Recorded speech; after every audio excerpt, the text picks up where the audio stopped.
If you came across the demon-like creature with a long neck coming out of the well of a Himeji castle in Japan, would you be the same or check into an asylum? The Japanese royal castle itself dates back to 1333 and is regarded as one of the greatest remaining examples of Japanese castle architecture, as well as the ghost of Okiku.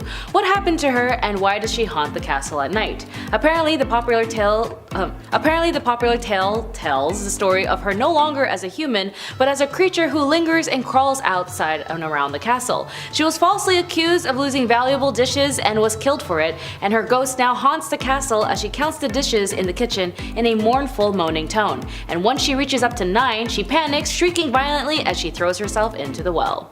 Whatever threw Okiku in, I'm sure Countess Agnes of Burg-Eltz, Germany castle would probably not go without a fight. Burg-Eltz, Germany, it is said by their hosting tourist site that the castle is unlike other castles and it's been untouched by wars or sieges of violent country battles since its conception in 1157. In fact, the Eltz family has been pretty privileged aristocrats and have been caring for the castle for nearly 900 years, from prestigious members and important figures in the Holy Royal Empire of the German nation. The family's 34th generational member, Johann Jacob, is now entrusted to protect the ancestral home. But what makes the castle haunted? Countess Agnes. Countess Agnes. As many of the rooms are closed off to the tourists, hers is especially closed off. But if you dare to trespass into her room, you might not be the same again. A breastplate and battle axe remains in her room still today, as the legend has it she died defending the castle from an unwanted suitor. May not have been a war, but she fought her home against a man trying to get her. Understandable. To this day, she haunts the castle from any unwanted men. But did the countess die in her sleep trying to fight off her suitor, or did the suitor win? As for the legend of a young princess in East Scotland built in 1575 and 1636, lies an antique building known as the Castle Fraser, a famous elaborate architecture of beautiful fields of farmland and gardens. But according to legend, a young princess that was once staying at the castle was brutally killed in her sleep. Her body was dragged down the stone stairs, leaving trails and stains of her blood behind, and the staff and occupants tried hard as they tried to remove the stains, but were ordered instead to cover up the staircases with wood paneling, which remains as part of the interior design today.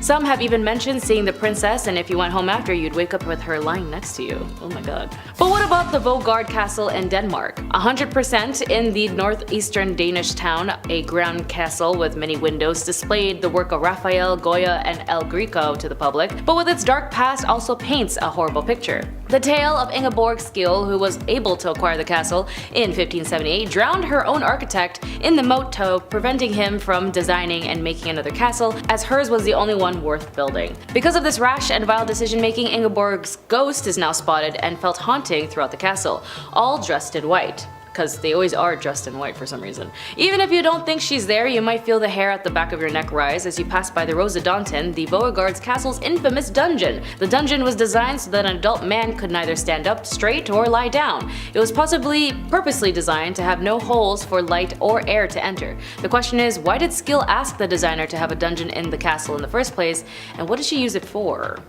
Sadly, when it comes to those who died an untimely death, it is all due to illnesses or natural causes, like for Kate, the daughter of William Lanark, a prominent local politician in New Zealand. He had built the Lanark Castle between 1871 and in 1887, where he served as a resident. He built the castle as a birthday present for his daughter Kate for her 21st birthday, but unfortunately, when she did turn 26, she died from typhoid fever. Her body may have left the world, but her spirit had certainly lingered, as she loved the ballroom her father built and had imagined herself spinning with friends and suitors. And if you peek inside, you might actually see a girl dancing by herself. Or it could just be me, I don't know. She also has been rumored to tap you on the shoulder and whispering in your ear, "Shall we dance?" When it comes to the dances of witches, it was very apparent in the Musham Castle of Austria, as the Salzburg witch trials had echoed the region between 1675 and 1690. Musham Castle had played a vital and unfitting role as a host to the many unjust executions, imprisonment, and the torment of hundreds and hundreds of both men and women, all accused of witchcraft and paganism. Although the witch trials died out and, like most humanity, needed another scapegoat or trend, they discovered in the late 1800s so many deer and cattle within the castle proximity found dead, and that the residents around were tried and killed for, can you guess? Being werewolves. Yeah. Today, visitors and staffs have reported hearing sounds of aggressive banging against the doors and walls, footprints that lead to closed-off spaces, and sheets of white mist floating through the halls, and even someone breathing onto the nape of your neck.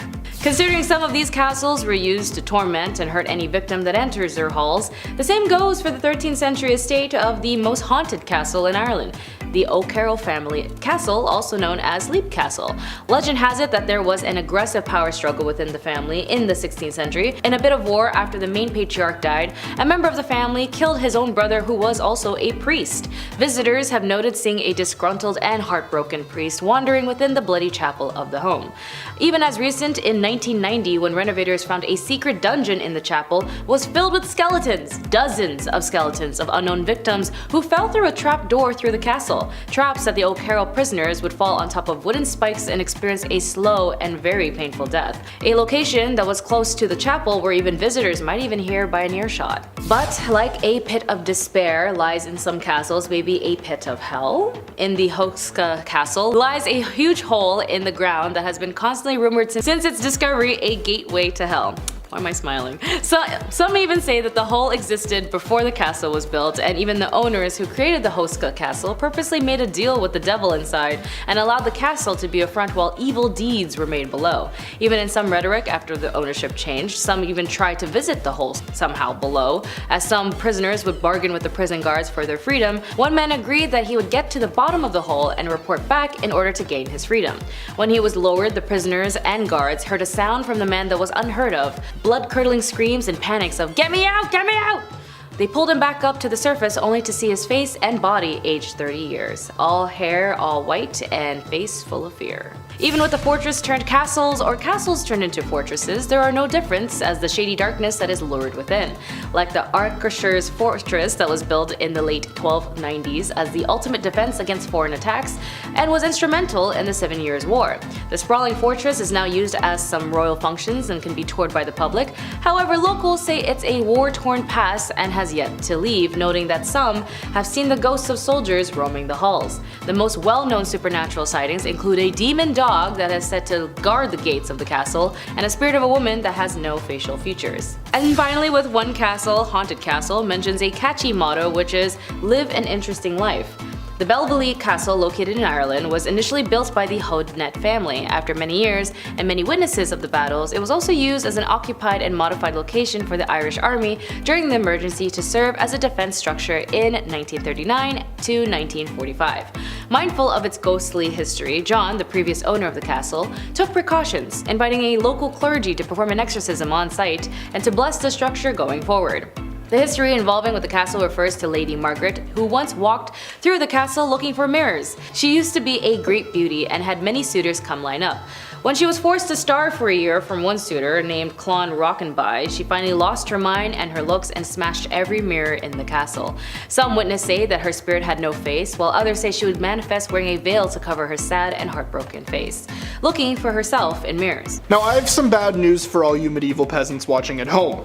The heater won't be invented until 1883, so sorry, you're gonna have to deal with some cold and rainy nights. And there were a lot of those.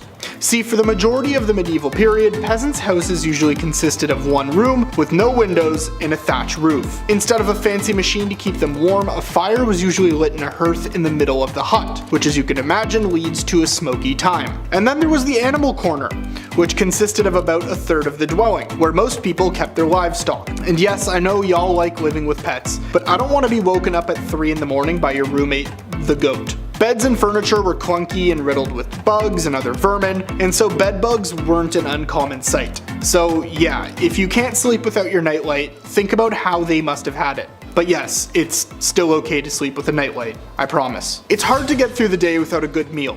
Believe me. And while most people can pick and choose what they want for lunch, peasants usually didn't have that choice.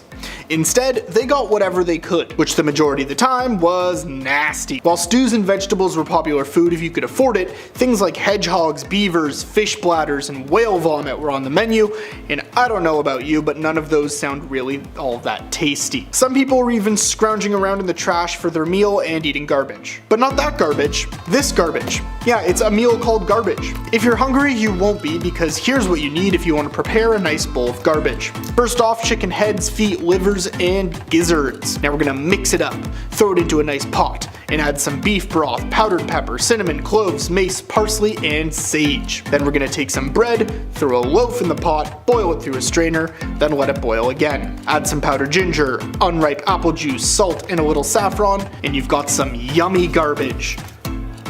Which I don't think is a sentence I ever thought I would say. Now, there were tons of horrible things women had to endure in medieval times, but probably the worst was the expectation to either be wed and procreate, or become a nun. Now, I can't speak for the women watching, or for any women in that matter, but in my opinion, becoming a nun sounds pretty tempting compared to the dangers of procreation back in those times. Now, I know math usually isn't fun, but this statistic is another example of that, because childbirth would kill roughly 1 out of every 3 women, or about 33%. Today's rate is roughly 0.028%. And the sad truth was that there wasn't really much you could do to improve the situation. I mean, they're peasants, so hygiene was poor, birthing protocol wasn't fully established, and neither was maternal care. So people came up with all kinds of remedies to help women. And here's a shocker, most of them were kinda useless. There's a reason you don't see spouses smearing eagle poop all over their pregnant partner's belly. Physicians and doctors were also kinda useless, and the only help those giving birth would really get would be midwives, priests, or both surrounding the women and praying. No help, just please Lord, let them live. Yeah, it turns out that wasn't the best form of help. I hate paying my taxes as much as the next guy, but if you think it's complicated today, it is a cakewalk compared to what it was like in medieval times. Rules were constantly fluctuating, and depending on how the lord in charge was feeling, you could give up basically everything just because they felt like it. So for most peasants, they had to rely on the generosity of their lord and hope that he would fix taxation at a low rate, or if they were incredibly lucky, not be on them 24/7 about payment. But if you go around Europe, levels of taxation did of course vary between the different states. So a peasant in England's tax is going to be way higher than someone in a more relaxed area like Sweden. But the tricky thing is that a lot of peasants and tradesmen had irregular incomes. I mean, you can't always predict when someone is going to buy your stuff. And so if you were going through a rough time and didn't have the monetary value that your respective lord was hoping for, you could be in for a lot of trouble. And, as you're about to find out, punishment for something even as minuscule as that could lead to drastic consequences. So, what are those drastic consequences? Well, you're about to find out. And I'm going to preface this by saying you better be thankful you never had to witness any of these. And if you did, I'm deeply sorry, but you're also probably about 800 years old. Oh, here's a fun one. It's a trial by water. We're gonna tie your arms and legs together and throw you in a lake. If you float, you're guilty. If you sunk, you've likely drowned. But you're innocent! There was also the whole burned at the stake thing and the gibbet, where people would hang for days as a warning. But most of the time, if they found you guilty, it was a fine, a whip, the removal of a body part, or just straight up. But one of the most common, and probably the most fun for other peasants to watch, was the pillory. What is the pillory? Well, the offender would be constrained around their back and their neck and be set at an awkward height to cause back pain, while the criminal was locked up in them. Then, the public would mock them, throw in rubbish and whatever they could find at them, which seems like a surefire way to get rid of some steam. Okay, so now picture this. You've been embarrassed in front of everybody at the pillory. Your buddy Steve just threw a tomato smack dab at your face, and you decide, yeah, now I'm gonna pack it all up and I'm gonna leave town. Yeah, good luck with that. See, records from that time show that a sizable proportion of people not only didn't get to travel to other countries, but they never even left their region or the village they were born in. Good luck trying to find a place to rest along the way, because accommodation was few and far between, and usually way too expensive for a typical peasant to afford. And that's not even mentioning the robbers, looters, and whatever or whoever else is out there to get you. Plus, if you're staying outside, hypothermia is a very real possibility. And to get from place to place, you'd have to traverse rivers and streams that were used for both sewage and for drinking. But people did this because while there was disease and it was rife, houses and makeshift dwellings were packed together inside the city limits, which offered safety in numbers and perhaps even the best chance to earn a bit of money. And if you're lucky, it could give you the opportunity to get away from Steve. I mentioned robbers and whoever else is out there, but there's a very real possibility that one of them had an affinity to ending people's lives. See, according to history, extra killings in medieval England were around 10 times more common than they are today. Roughly 46% of all deaths in men of adult age were caused by violence, so as a dude living in medieval England,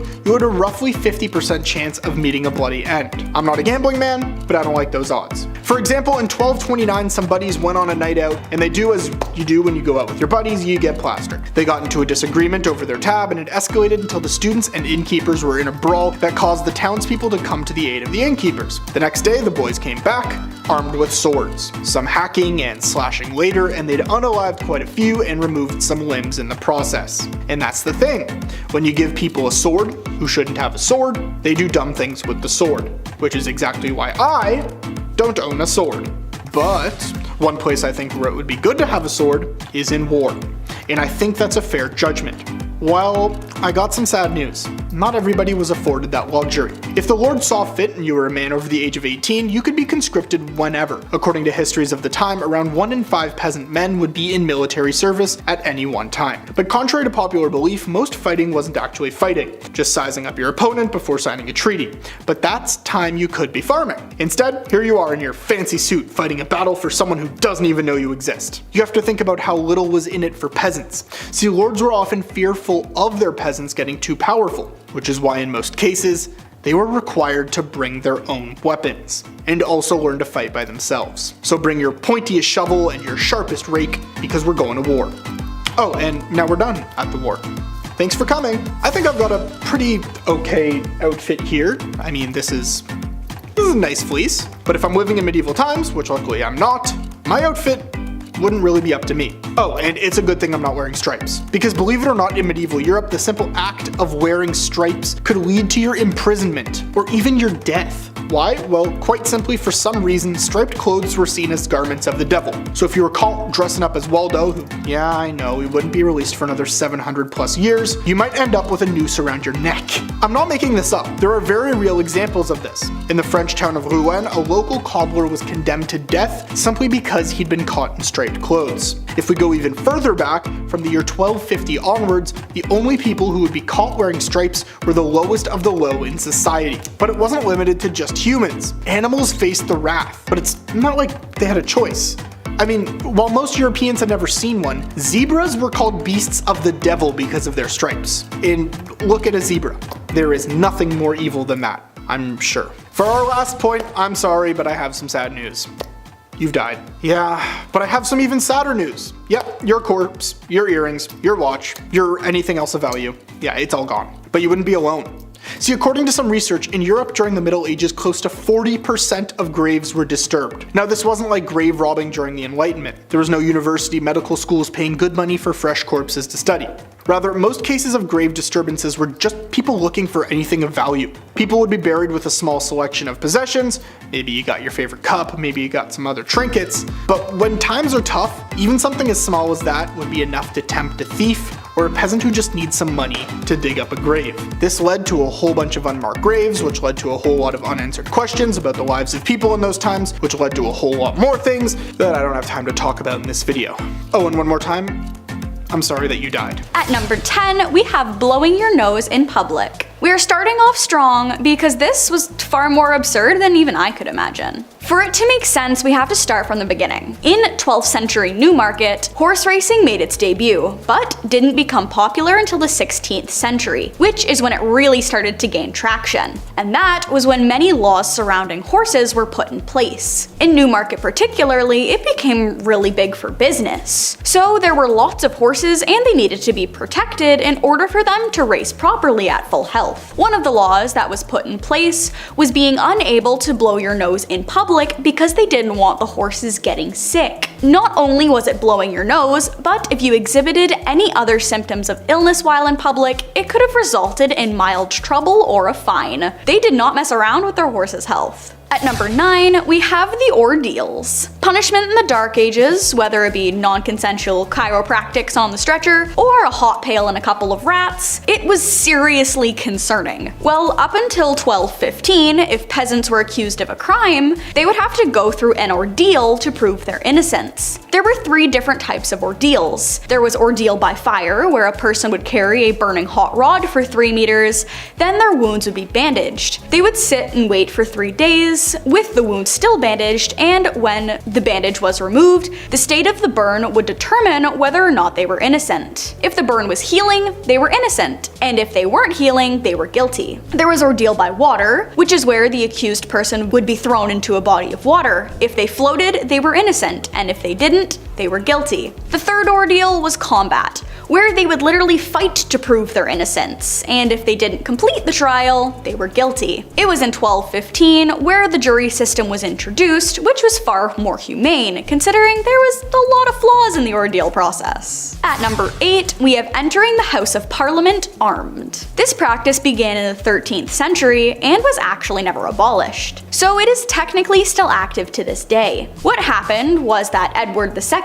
had made a lot of people he was ruling very angry. So to avoid a peasant uprising with weapons and armor, and other things he couldn't fight back against himself, he enforced the law of being unable to enter the parliament building in armor or while armed, because that was considered a threat to a higher up, and was a punishable offense. It was also punishable to enter the parliament building using force. So while the law itself has some logic behind it, it was put in place for all the wrong reasons, to protect a tyrant of a ruler, which makes no sense. At number 7, we have eating more than 2 courses. This one also has some logic to it, but still really makes no sense. In the Dark Ages, there were a lot of laws in place that determined what lower class townsfolk could and couldn't eat. This was put into place so the lower class couldn't resemble or live as lavishly as the upper class and royalty. It began in the mid-13th century and wasn't repealed until the mid-18th century. What the punishment was unclear, and there are no documented punishments for the act, but it was heavily frowned upon. The details of the law were that a regular man could not eat an excessive amount of meats and dishes that nobles were eating. A man must be limited to 2 dishes, with the exceptions for holidays like Christmas, where they were allowed to have 3 courses. Something else to note is that soup was considered a full course meal and not just a sauce. So if you were having soup, you had to choose your second course wisely. Thankfully, we don't have any laws like that today, because that would make family events really awkward. At number 6, we have scheduled baby making. Fornication is part of a human's animal nature. It's how we all came to be. But in the Dark Ages, there were only specific and dedicated times when a couple was allowed to go at it, because of religious laws. They were only allowed to do the deed on Monday, Tuesday, and Wednesday because they were required to start preparing for the church services on Sunday on Thursday. Saturday, it was allowed as well, but not everyone participated on the day because it was the in-between the preparation and the Lord's Day. Throughout the year, there were other lengths of time where it wasn't allowed, like the 47 to 62 days of Lent, which is in the spring, and the 35 days leading up to Christmas, December 25th, and the 40 to 60 days around the time of the Feast of the Pentecost. To make matters worse, women were not allowed to make eye contact with their husbands, or any other man for that matter, during these times, because eye contact was believed to be a temptation and was frowned upon during times when no action could be taken. And if she was caught making eye contact, she would have been punished for it, which in reality also makes no sense. At number 5, we have hunting royal game. This goes for hunting the king's deer and catching the king's fish. It started with the deer in the late 11th century. What made it more difficult was after the conquests of England, a lot of local land was deemed royal land, and locals were not allowed to hunt on it and would be punished if they took one of the king's deer. The punishment for this was to be blinded or worse. It was repealed in the early 12th century. As for the fish, the laws were put in place in the 13th century and were never abolished, except it was slightly different. There was no set punishment for catching the whales and sturgeons, but if they were washed up on shore, they were to be offered to the monarchs first before the locals were allowed to have it. Nowadays, it makes no sense because many other laws in place override it. But in 2004, a Welsh fisherman caught a sturgeon and offered it to the Queen. Just an interesting fun fact for you. At number 4, we have having your tongue removed. Some people like to spread rumors or talk trash behind others' backs, or even make up things for theatrical effect. Well, in the Dark Ages, you could have your tongue removed from your mouth for spreading misinformation or using the Lord's name in vain. The church viewed blasphemy as a very severe crime, considering the church ruled just about everything, alongside the monarchs at the time. So if you were caught spreading a belief that did not align with the church, you would be punished. So removing the tongue would leave the convict mute for the rest of their lives, therefore sufficing for the crimes. They would also be stoned or left in rope for the crimes depending on how long they were committing said blasphemy, as well as the context of the information. Just another example of medieval control tactics which in today's world make no sense. At number 3, we have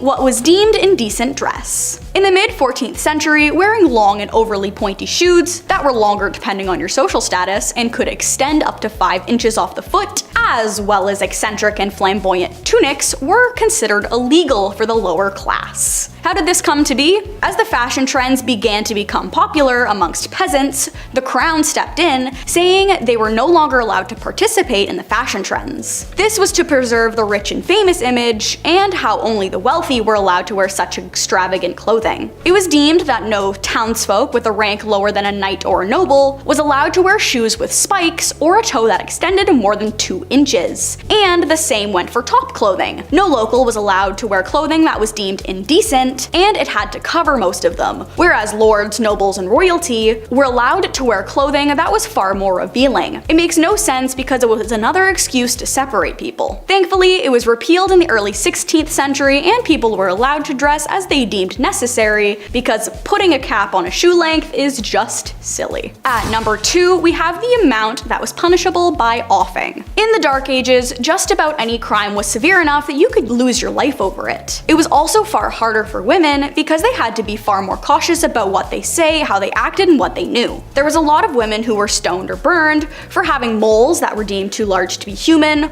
or for having birthmarks that were immediately noticeable. They would also be offed for being able to read, being able to understand math, being old and having a cat, and simply existing because they were witches and they were the reason the entire town was down on their luck. And that's just women. Talking back to royalty was punishable by meeting the end, and a lot of their methods to get people to confess or regret their crimes led to meeting their very unfortunate demise. It was really unethical and doesn't really make much sense in the grand scheme of things. And last but not least, at number 1, we have playing tennis and soccer was forbidden. Football, or soccer, was banned in the late 13th century because it was deemed to be too violent, considering fatalities while playing was a common occurrence. The games would get very aggressive and would often break out in fights as well, which, while that aspect is similar to today's soccer, it was very different from the soccer/football we know today. It was originally banned in England in order to keep the peace while Edward II was in Scotland. Then it was banned nationally towards the end of the 13th century. As an alternative, the locals were encouraged to practice archery, so they had some sort of method of defense when other countries would attempt to invade. If you were caught playing football, you spent 6 days in prison for the crime,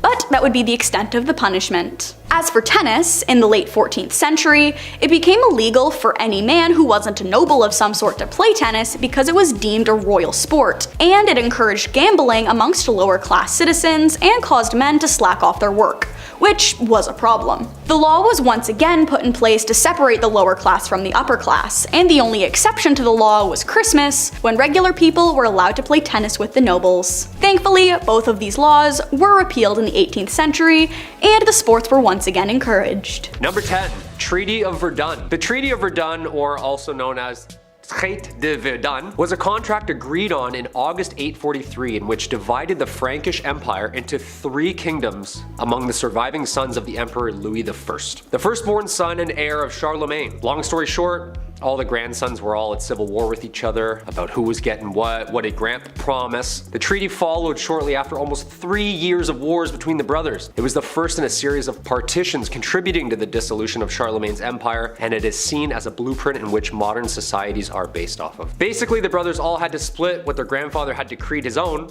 into land. Lothair the First, coolest name, Charlemagne's eldest son, received Francia Media, or the Middle Frankish Kingdom. Louis II received Francia Orientalis, or the East Frank Kingdom. And Charles II received Francia Occidentalis, or the West Frankish kingdom. You and I both know the youngest got the most. Come on, I'm just gonna say it right out. Everyone likes to talk about the eldest son this and the eldest son that, but we all know the baby gets whatever they want whenever they want, don't they, huh? I'm looking at you, Taylor. Come here, man. It's true, man. The baby gets everything. Middle child? This guy didn't even exist growing up. Didn't hear from him. Number 9, Underground Castle. Big Chet and I are currently replaying Ocarina of Time, so in honor of Hyrule, I gotta include this medieval castle. It was once a residence during the reign of King Henry III. This castle was actually discovered recently underneath a prison yard back in 2015. The old prison castle, we love those. Shawshank Redemption 2, Medieval Edition. Super recent discovery. Archaeologists discovered walls of a castle underneath the basketball court in southwest England at a former prison. Yeah, dudes were shooting threes over top a kingdom and they had no idea. How amazing is that? This was the same castle that played part in the mid 1100s during England's Civil War. The castle actually fell later in the 1400s and the prison was built on the grounds later in the 1700s until it closed its gates forever in 2013. And then we were shooting threes and then we discovered it, of course. If I was a ghost haunting these grounds, I would make every shot miss.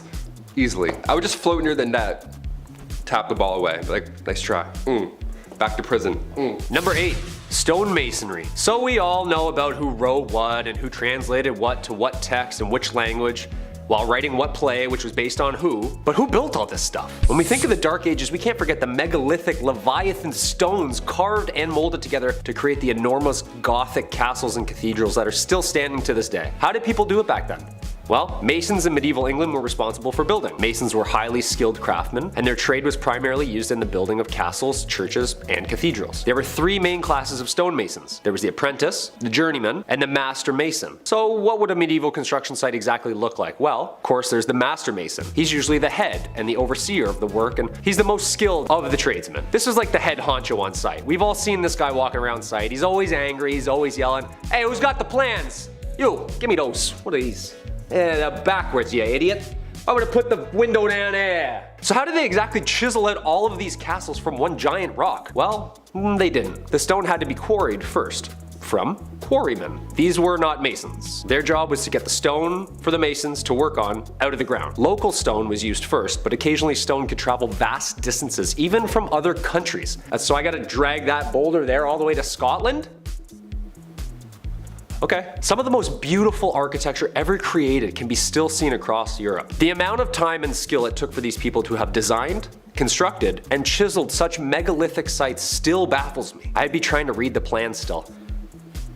Oh, that's north. I got it. We're good. Number 7, apple bobbing. In a time where bodies were literally piling up on the side of the road, I can't believe we got apple bobbing out of the whole ordeal. That's crazy. It seems like ill timing, but it is the Dark Ages. What can you do? Apples historically have always been a symbol of importance. The Greek golden apple started the Trojan War. Snow White's poison apple was a symbol of importance in literature and all that good stuff from growing up. And in the Middle Ages, apples were viewed as a symbol of romance and fertility. These things have roots, pun intended, of course. In medieval times, bobbing for apples was flirty. It was their version of speed dating, dare I say. What happened was all the leftover apples from the big harvest were then put into a big bucket. Each apple had a villager's name on it, and then maidens would have 3 chances. 3 chances to grab that apple with their teeth. 3 chances to win a date with the English Tad Hamilton. What a weird time. Can you imagine if this was in Game of Thrones? Reek is just shivering for 2 seasons, bobbing for Ramsay's Bolton apples. We're like, medieval times were dark. Holy shit.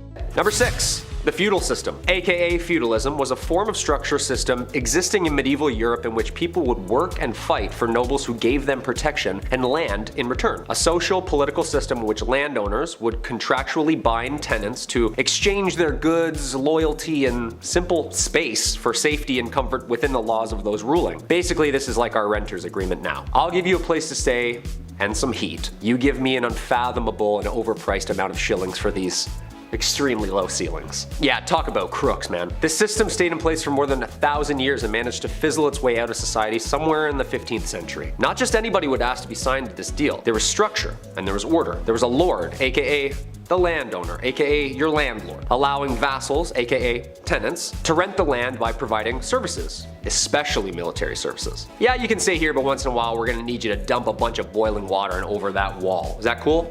Yeah, you're fine with that. The plot of land, called a fief, was typically worked on by serfs, who were laborers who had very few rights and were bound to the land itself. These were the lowest class of people, and they basically did any and all to stay safe on the lord's land. Jobs would include farming, jobs would include cleaning, and was a minimum of 3 days work to maintain in good standing and remain stationary. Sure, there was no dental or mental health days, but come on, a 3-day work week? Plant a couple carrots here and there? It doesn't seem that bad. Number 5, Fear the Dead. With The Walking Dead on their 47th season, I think it's time to take a peek into zombie history, shall we? And find out where this grim idea really started. Well, it's certainly not a new one, I'll tell you that for free. As far back as the early 1300s, residents were buried in the village of Warren Percy, where archaeologists discovered them many moons later, and they discovered marks on their bones. Cuts, burn marks, you name it. Apparently this was all done after they had passed away. But why? Scientists believe that these injuries inflicted after their untimely death were to prevent them from being reanimated, coming back to life and haunting your village. To keep them in their graves, of course. Unless this dude did something to piss off an entire village that much, they were clearly afraid of this corpse coming back to haunt them. Number 4. Studia Generale. This period also saw the birth of what we call the modern university. This was a culmination of material translated and taught to provide a new infrastructure to scientific scholars. Some of these new universities were registered by the Holy Roman Empire as an institution of international excellence, giving it the title Studium Generale, or better known as Studia Generale. Most of the early Studia Generale were discovered in Italy, Spain, England, and France. These places of study were considered the most prestigious places of learning in all of Europe. I bet you the school hoodies were still so expensive. Just someone's old textbook with a mustache drawn on Marcus Aurelius. The listed number of institutions began to grow as new universities were founded throughout Europe. As early as the 13th century, scholars from the Studia Generale were encouraged to speak and lecture courses at other institutions within Europe to share documents and information, which led to the current academic culture seen in modern universities today. It's a TED Talk, come on. There had to be one cool professor back then, like the guy who lets the class teach itself, orders pizza, has tenure, and hates the monarchy. Number 3, medieval taverns. Say you want to grab a pint with the local lads. Where do you get an IPA in the Dark Ages? Where do we get a 6-pack of Arthurian ale? Well, this is the medieval ages, so instead of venturing through the woods to hopefully maybe find another town, just ask thy neighbor. That's right, in the Middle Ages, you could brew your own ale. No problem, no one's asking any questions. Give it a shot. In the late 12th century, baking bread was not freely permitted, but making ale in your basement was. I guess that's great. So the higher ups, the noble lords, they wouldn't care if you made ale and had a block party, but if you made a weak ale, or it was improperly measured and then distributed, then, and only then, do you get a fine. Arrest this man at once. Number 2, St. Patrick. St. Patrick was a 5th century Roman British Christian missionary and bishop in Ireland. Also known as the Apostle of Ireland, although he is the first apostle, having lived prior to the current laws of the Catholic Church. He is considered a saint in the Catholic Church and is regarded as the enlightener of Ireland. The dates of Patrick's life are not certain, but there is a consensus that he was active in Ireland during the 5th century, making his rounds as a missionary, speaking the good word of God. But let's get into what everyone talks about with this guy. The good stuff, like slamming a green Guinness or getting all the snakes out of Ireland. I mean, I love the structure and the faith and stuff, but also chasing every snake out of an entire country with a walking stick. Shoo! Shoo, you fool, you bleeding bleeder, go! Go! Do you know how big Ireland is? St. Patrick's Day is on March 17th, the supposed date of his death in 461 AD. It is enjoyed inside and outside Ireland as a religious and cultural holiday and remains a celebration of Ireland itself. And finally, number 1, dancing plague. A medieval plague, but make it groovy. Yeah, let's start dancing. That's right, the dancing plague. This was a real danger back in 1518. I'll try not to laugh, but I'll try. This was perhaps one of the weirdest events in history. Fra Trofea was the first victim of said plague. She was moving her body around frantically, so much so that it resembled a dance or something, in the middle of the Holy Roman Empire. And as if that wasn't weird already, dozens of others began to join. And then more, all moving their bodies with a similar, wacky, frantic twist. This was long before Chubby Checker came along, so we still have no idea what was going on here. Like, we're out of guesses at this point. This twist lasted for months. People were dropping on the spot. It was scary and confusing. In total, there were around 400 victims that fell to this mysterious illness.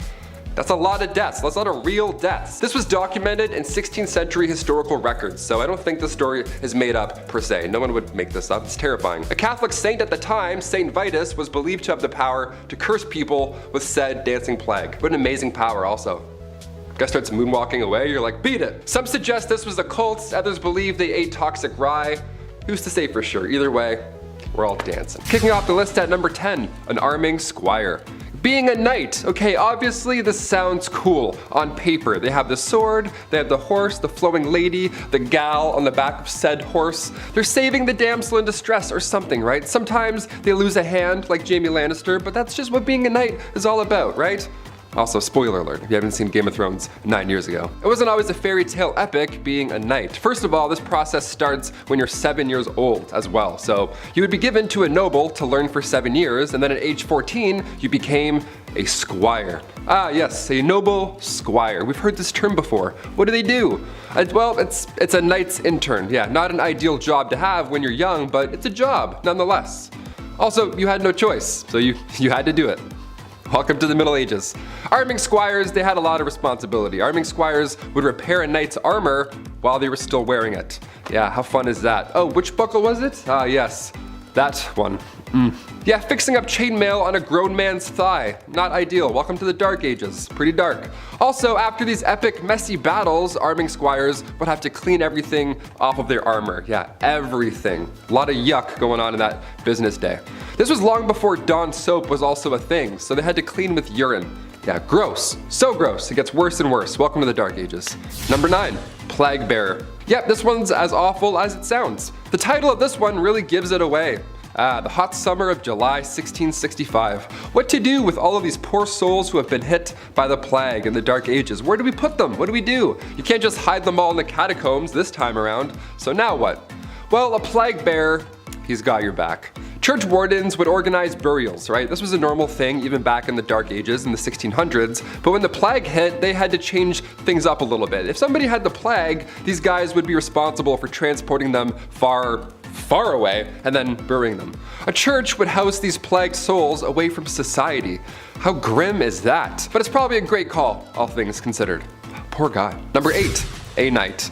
When we think of the knights in, the Dark Ages and stuff, we often forget about the silly royal duties that one had to attend to. Yeah, you thought jury duty sucked. Oh boy.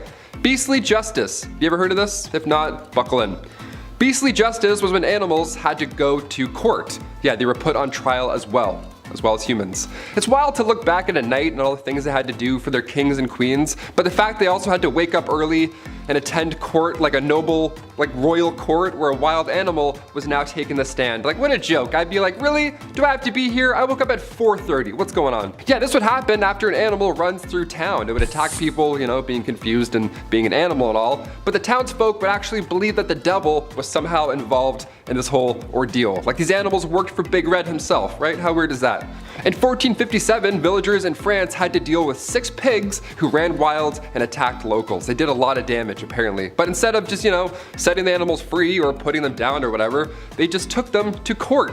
A real court, a real trial. There was a judge, a couple prosecutors, 8 witnesses, a defense attorney for the pigs, which I gotta say that we gotta do a list on that. That's a terrible job. That's one of the worst jobs ever, I lightly introduced here. These pigs were then hung from a gallows tree. It was so horrible. The Dark Ages. Dark, right? A knight had to formally hang pigs after a trial was concluded. Yeah, being a knight sucked. Number 7, Leech Collector. I always enjoyed catching frogs growing up. That was always fun, but apparently I gotta step my game up. This is weak. A leech collector is, well, exactly what you think. Back when medicine was pretty much non-existent, sickness was just wafting throughout these old towns, just moving through towns. Like the G from the Goosebumps logo, just haunting towns, moving through.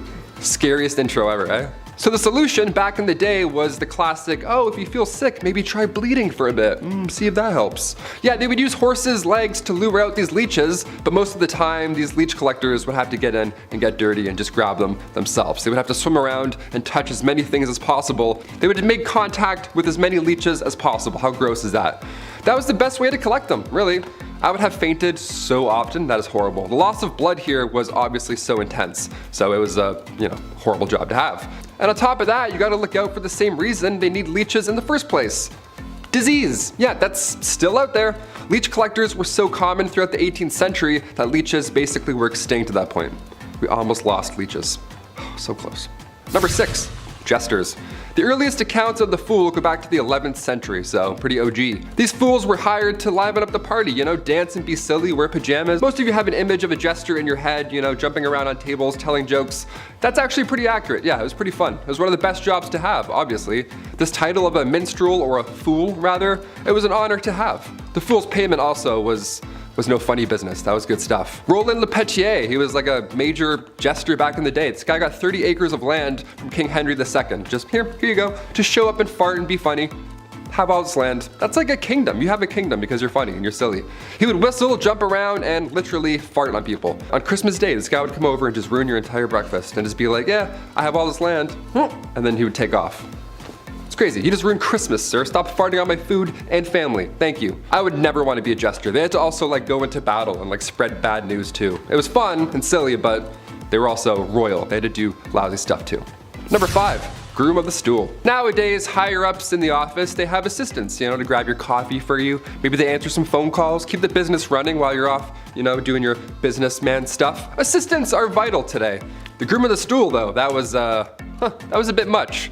We have some labor laws put in place now. I don't think we're gonna see any online ads opening for a Groom of the Stool. We'll see though, fingers crossed. It had good benefits. Back in the Dark Ages, this role was vital and respected. It was created by King Henry VIII, and this role was to assist the king, and specifically assist his bowel movements. You had a box that you carried with you at all times. That's where the magic happened. The dark magic happened in this box. You would literally follow the king around until he needed to go to the washroom, until he needed said box. Porta potties weren't a thing back then, and there's no way you're going to catch that king squatting in the woods. In fact, you wouldn't even catch that king wiping his own behind. That chore was also reserved for the groom of the stool. Yeah, lucky you, right? In this stool, you would have water, towels, a wash bowl. The whole setup would be in there. You're probably thinking, Taylor, which poor soul had to be stuck with this role? A prisoner? Somebody who lost their sense of smell, hopefully? No, only sons of noblemen could take on this role, and in doing so, they also gain access to every room in the castle, tons of clothes, any bedchamber furnishings, you name it. And of course, a high pay. Always helps. Thank God. That's maybe the worst job in history. Maybe. We're almost there, you'll see. Number 4, divorce lawyers. If you've seen Game of Thrones, you've heard of trial by combat. That was the norm back in the day, you fight for your freedom, that's great. But what about divorce by combat? What in the Mr. and Mrs. Smith is happening? Was this real? I can't believe this. If you and your significant other weren't getting along in the Dark Ages, instead of, dishing out thousands on couples therapy and signing all that paperwork and getting it done with and going your separate ways, no, instead they would battle each other, like combat. It was an organized event too. It had restrictions in place for the husband. It's pretty hilarious to think back on. Like the husband would have to stand in a hole with one hand tied behind his back, while the wife ran circles around this hole with a sack full of rocks. A sack full of rocks, how intense is that? That's why you don't cheat in the Dark Ages, Lancelot, okay? Just take the barn, take the horse, take it all, I quit. Get me out of this hole, untie me. Number 3, toshers. Toss a coin to your tosher, here we go. This was one of the worst jobs back in the day, and it wasn't even a legal job. Shh, don't tell. If you know any toshers, keep their secret, Early 19th century London, I know, a little more modern here, but definitely worth a mention. These toshers would spend all their time in sewers below London trying to find coins or valuables that have been just accidentally washed away. Yeah, they would just search for scrap metals, anything really that nobody else wants to go down and claim, or reclaim rather. It was worth the plunge as well. A lot of these folks would make around $20,000 a year. Just gotta do this a lot, and you're good. Number 2, dentist, doctor, surgeon, spy. Dentists were not a thing in the Middle Ages, Dr. Downer didn't politely tell you to floss more and then shake your hands while you're watching a show, getting a cleaning. No, it wasn't like that at all. They did have a barber. They had one guy, he did it all. A barber from the Dark Ages. Yeah, this appointment is gonna suck, my friends. Cavity, toothache, maybe you accidentally bit a rock, chipped a molar. They would only pull these teeth. That was the only solution. Barbers were responsible for cutting hair, pulling teeth, bloodletting, the classic 3-in-1 appointment we all have to do every month. Doctors were seen throughout history, and they've seen a lot of horrible stuff. Back in the 1500s, patients were walking in with an arrow sticking out of their legs. Yeah, instead of cutting the tip off and pulling the opposite way, the arrow remover would come in and then, cut into the injury, opening it more. That's always great. And then you would hold it open, and then you'd pull the entire arrow back out of your leg. Yeah, what a fun job. Or chest. Wherever the arrow went, you had to figure that out. This poor soul. And finally, number 1, the rat catcher. Another Game of Thrones classic. If you're a rat person, I know there's a lot of people who do like rats, like rat tricks, and they have like cool rat friends. That's awesome. I'm not one of those people. I'm not bashing you, but I am bashing this job. This would suck. First of all, rats as a medieval punishment was horrible. Where do I even begin with this one? This was one of the worst punishments for the rats as well. This is a 2-for-1 when it comes to pain.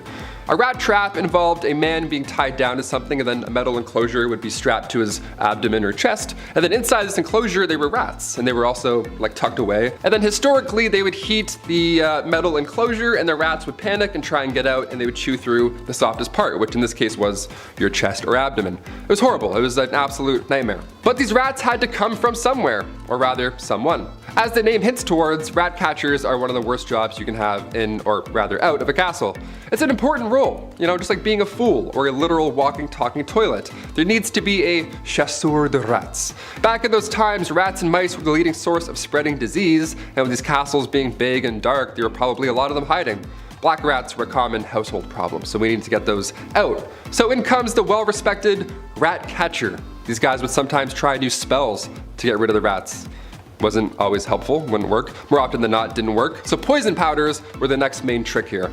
Also, the Pied Piper, he was an OG. Historically, he would do a musical number to exterminate your pets. If anything, he should be getting a bonus. Any rat catcher, actually, today or back in the Dark Ages, you deserve a bonus, my friend. You're a brave soul. Starting us off is cutting-edge courtship, quite literally in this case. It was traditional in some Nordic countries to have courtship customs involving knives and daggers. This is due to sacrificial nature in their original belief. The purpose of a dagger is prevalent for that after all, but it was also due to its functionality. In Finland, when a girl came of age, her father let it be known that she was available for marriage by providing her with an empty sheath. The girl would wear an empty sheath attached to her girdle, skirt. If a suitor liked the girl, he would put a pukoko knife in that sheath, which the girl would keep if she was interested in him. If she wasn't, she could just toss that anywhere. The knives were often custom, so a man would be able to woo a woman with unique details and imagery on a blade, but could also offer an heirloom or traded blade. Seeing as women of the Nordic region didn't shy away from handwork such as farming, jewelry making, clay working, etching, clothiers, and even some positions like smelting, a blade was a thoughtful and convenient gift that also said, "I love you" a whole dagger's worth. Something so romantic about giving someone a gift they could quite literally kill you with. In the meantime, while the scans are giving blades, the English are being taught the no-no days and the no-no ways. In layman's terms, they were being told how to have intercourse and when. That just doesn't make for a fun title. You may be familiar with these laws and regulations. They've come up in some of our other medieval and middle age videos. This was a time period where the church had a lot to say in state affairs. Not to say that it doesn't now, but they were able to make determinations such as intercourse schedules around the religion. Real laws were in place that people could not have sex on Sundays, Thursdays, or Fridays due to religious reasons. Whenever a holiday had a fasting period, such as Lent, abstinence was expected then as well. If anyone was to deviate from the set rules by having intercourse, they were committing a grave sin. These laws were written in penitentials, which were books that indicated what was allowed under the church rules and what was not. Oral, backdoor, premarital, and self-inflicted intercourse were banned in these books. Now thankfully their wide-range taboos included some good stigmas to have, such as interbreeding, so that minimized people keeping it in the family and messing up our future populations. But even with sexual laws, men could be knaves, which is just an old-timely way of saying being a dog. Now I'm not saying ladies couldn't have itchy feet and dog their way around too. We do it now and we've been doing it then, but it was a lot worse for ladies to be caught back then. So the general consensus is that it was rare, and when it did happen it was usually affairs outside of a marriage. In general, young medieval daters had to be cautious, while peasant marriages were a little more than saying we're married most of the time. Reputation, especially for a lady, was huge, as was virginal status. Men of higher status often sought out beautiful peasant girls for affairs. Sometimes they benefited the woman greatly and she'd become an heir to a status child, thus elevating her own. But for the most part, it was pure carnal enjoyment men were after, in a time when women were told to do the opposite. And so it became a game of men trying to win a single woman into doing the act. She had everything on the line while he usually had nothing. Secret flings were frowned upon, to say the least, and were often seen as a sign of potential trouble, hence the English ballad that would warn of knaves preying on young fair maidens at country fairs. A young woman caught having affairs was a wild scandal that could even be punished for or put to death, so making the decision to bow to a lord's or even a common man's pressure could quite literally destroy a woman's whole life and being. Yet it's still a decision women made. Hormones. Yet when it comes to marriage, it's always love versus politics. Medieval marriages tended to be negotiations, particularly around dowry, but it wasn't all about money. It was very important that a noblewoman is a virgin at marriage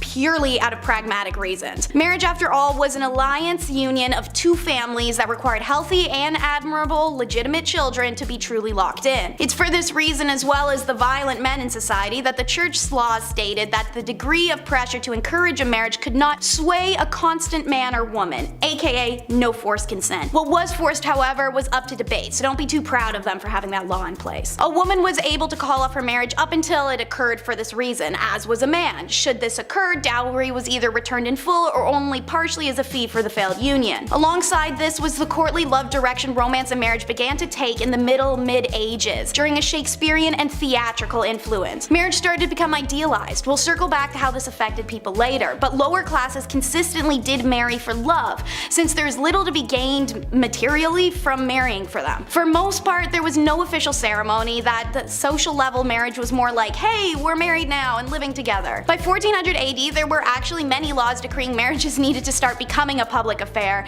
and one may wonder how often people did marry in secret. Next up, watch lords try to impress ladies with a lance measuring contest. As mentioned, courtly love and chivalry are important facets of medieval society and culture, and seeing as tournaments and displays of masculinity were centerpieces of this culture, it's no surprise it made its way into courting. By 12th century England, tournaments were in full swing, usually consisting of jousting and melees, a big organized throwdown between knights that were not expected to be dangerous but occasionally resulted in serious injury or death. These tournaments were respectable places to meet potential suitors, and singles flocked to these spots to watch heroic knights joust and parade themselves around while noble maidens looked on adoringly. Some contemporary conservative commentators, as well as the church, however, complained that the tournaments were places of frivolity, scandal, and lust. Buzzkills. Don't worry, if sword fighting isn't your forte, then poetry or songwriting were also popular ways to express your love to a lady. And remember, when meeting a beloved, dress to impress, but not so much that you cause a scandal. Remember, sumptuary laws exist. It'd be pretty embarrassing to be arrested and sentenced on your first date with someone. It was advised that medieval women getting ready for a date should wear their tallest steeple hat and their best dress, and top it off with their finest linen wimple. This helped to elongate the neck. A long neck on a woman was considered beautiful. So was a bunch of other weird stuff that we'll get to in a second. Meanwhile, men should always remember on a date to wear their best gown and hose, which are pantyhose. But as said, don't dress too posh. The sumptuary laws of medieval England, such as the statute concerning diet and apparel of 1363, tried to ensure that citizens did not dress or consume above their social status. These rules included what kind of fur trims could be worn and by whom, colors, hats, patterns, shoes, and all the whole shebang. Check out our video Top 10 Unusual Medieval Laws You Never Knew Existed to learn more about sumptuary laws and laws of fashion. The rules of etiquette will most definitely help you avoid scandal when invited over to the family home of your potential lover, and they were genuinely as follows. 1. Keep your hands clean. Don't stroke the dog or the cat. Be sure to wipe your fingers on the tablecloth instead of licking them. 2. Bones are not to be gnawed, and don't pick your teeth with the sharp irons. 3. Don't eat with a fork. Forks were used to prepare food, but most medieval Europeans thought forks were an odd thing to eat with. 4. Don't eat with a knife either. Many people carried the knives on them on their belt to carve up the food before eating, but don't eat with it. 5. Okay, if it's a liquid, use a spoon. People tended to eat with their hands for everything else. 6. Don't sit too close to the salt cellar. Salt was expensive and associated with prestige, so it's a good dating tip at a big dinner to see who sat closest to the salt cellar. And 7. You can burp, but look up at the ceiling as you do so. And 8. Remember, you must not urinate at the host's premises unless you're staying overnight and it's before bed. Obviously, some of these things like wiping your hands on a tablecloth, eating without a knife, or holding your pee until it's time to go are pretty unusual to us now.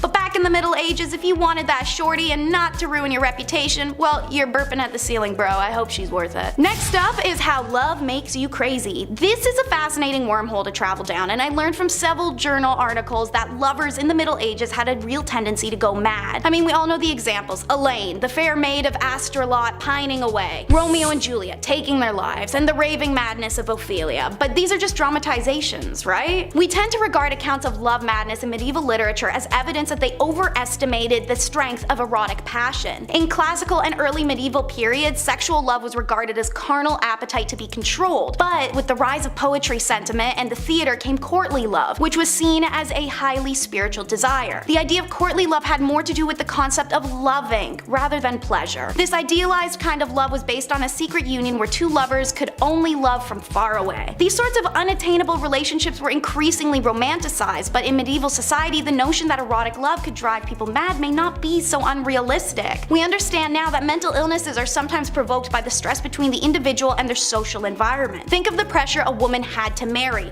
Her whole life is purely based on existing for marriage and childbirth. The headspace created would be incredibly vulnerable to valuing all self-worth off of said marriage. If she had no suitors or faces rejection and begins to start aging out of normal marrying age, these could be detrimental to her mind. Mental illness existed in the past. This level of self-worth being carried by societal pressure that also will punish a woman for her sexuality or existence of it should it be perceived as sinful or unwomanly is unbelievably stressful. So yeah, women primarily would literally be driven insane by marriage and their value being tied up in it. But it's okay to be crazy as long as you're hot, so let's follow these medieval beauty tips. These are actually documented tips I rounded up, so let's run through the list. First, pluck your eyebrows and move your hairline back. A high forehead was considered attractive. One hair removal recipe was a vinegar mixture with ant eggs and ivy. Yum. Second, cancel all your Mediterranean trips. You need to whiten your face. Paleness was considered beautiful, and to achieve this, some women would apply mixtures to their skin such as white lead powder mixed with sheep's fat. Weird. Third, while you're at it, hide those birthmarks and moles with homemade concealer. These blemishes were sometimes associated with witches in the Middle Ages. You may know this from our top 10 unspeakable things women went through in the Dark Ages video. One popular concoction was a face mask of bull's or hare's blood. Fourth, brunette is boring. Go blonde with organic hair dye. Flaxen hair for women was considered the most beautiful. Women who were not blonde could try a hair dye made from stale sheep's urine and saffron. If word of mouth wasn't enough to get these beauty tips to you, rest assured, Daniel of Beccles wrote a popular 13th century etiquette book. Regarding appearance, he said a man's hair should be neatly styled with a beard that was neither long nor shaggy, and nails should be attractive and teeth should be kept clean. How do you keep your teeth clean?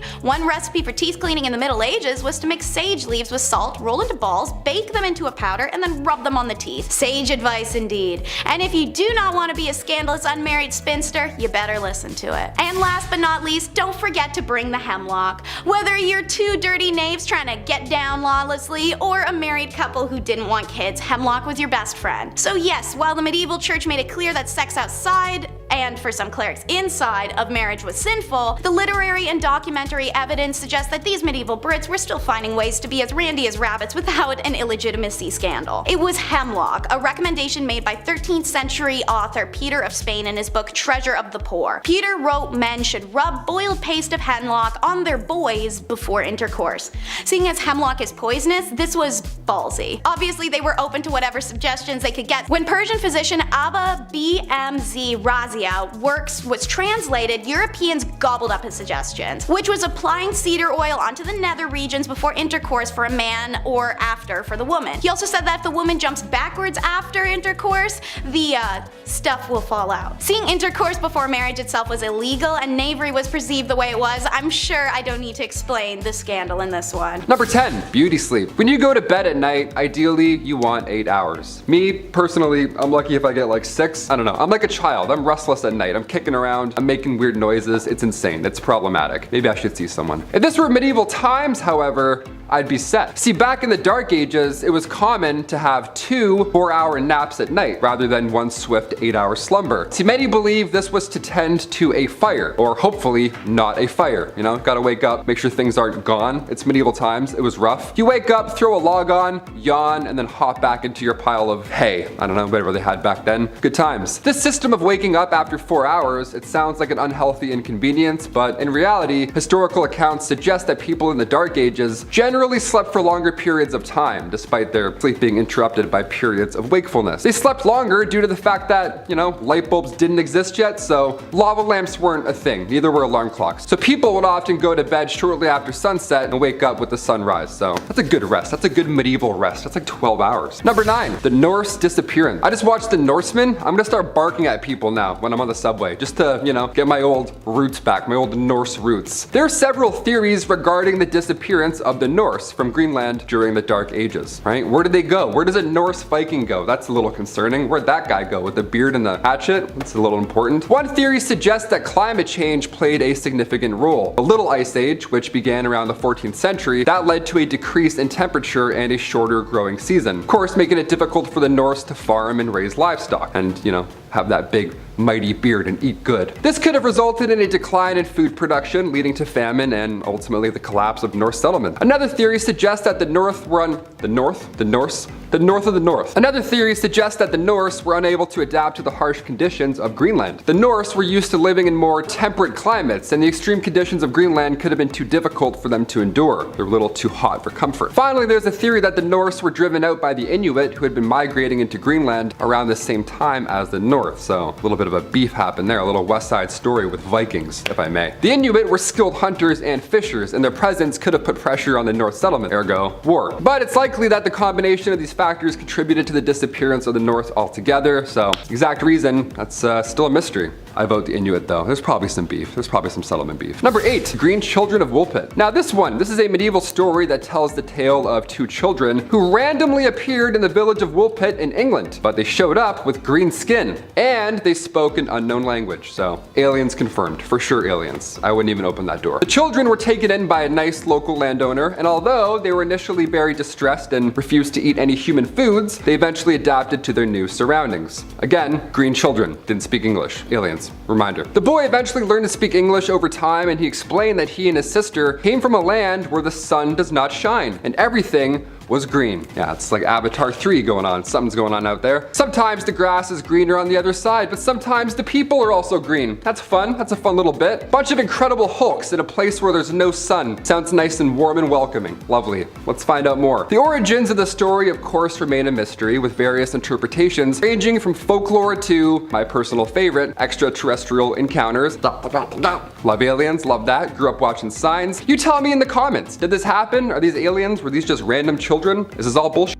Who knows? Number 7, Shroud of Turin. The origins of the Shroud of Turin, a piece of cloth that bears the image of one Jesus Christ, a crucified man, shrouded in mystery it seems. According to tradition, the shroud was used to wrap the body of, again, one Jesus Christ after his crucifixion, and many Christians believe this right here to be the burial cloth of Christ. I pointed like I actually have it here. I don't have it here. I wish I did. That would be great. We get a lot of likes, but no, it's over there. However, its authenticity is the subject of ongoing debate, of course, because who really knows? The shroud first appeared in historical records in the 14th century, and it's been housed in Turin, Italy, since the late 16th century. Again, that's a pretty mighty piece of cloth right there. Next national treasure. Nicolas Cage has to grab that and put it in his pocket like a cowboy. Number 6, John Cabot's fate. John Cabot, he was an Italian explorer who sailed under the English flag, and he's known for his voyages to North America in the late 15th century. His final voyage in 1497, this was intended to establish English trade and settlements in the New World. But Cabot, he set out with a small fleet of ships from Bristol, England, and he sailed along the eastern coast of North America. However, something happened. He encountered difficulties, I guess one could say, including rough weather and a mutiny among his crew, which is much worse than a storm, I would say. And his fate remains unknown to this day. That rhymed. Dr. Seuss, love it. Some historians believe that Cabot may have perished at sea, while others speculate that he may have made it back to England and then died there. So, how did he go? Was he eaten? Who knows? Who really knows? Number 5, the plague. Yes, we just lived through one of these. Isn't that neat? Can't wait to tell my kids about that one. Plagues are everywhere throughout history. Some are short, some are impossibly incredibly long. The bubonic plague arrived to medieval England in 1348. Now the death toll here, it was devastating. We put up some crazy numbers in the last few years, don't get me wrong, but in the Dark Ages, the bubonic plague took out almost half of England's population. That's insane. They didn't even have Uber back then. You're like, how? How did that happen? Back then, the plague was a bacterium now known as Yersinia pestis. Symptoms were jarring, to say the least. There were lumps in the armpits and or,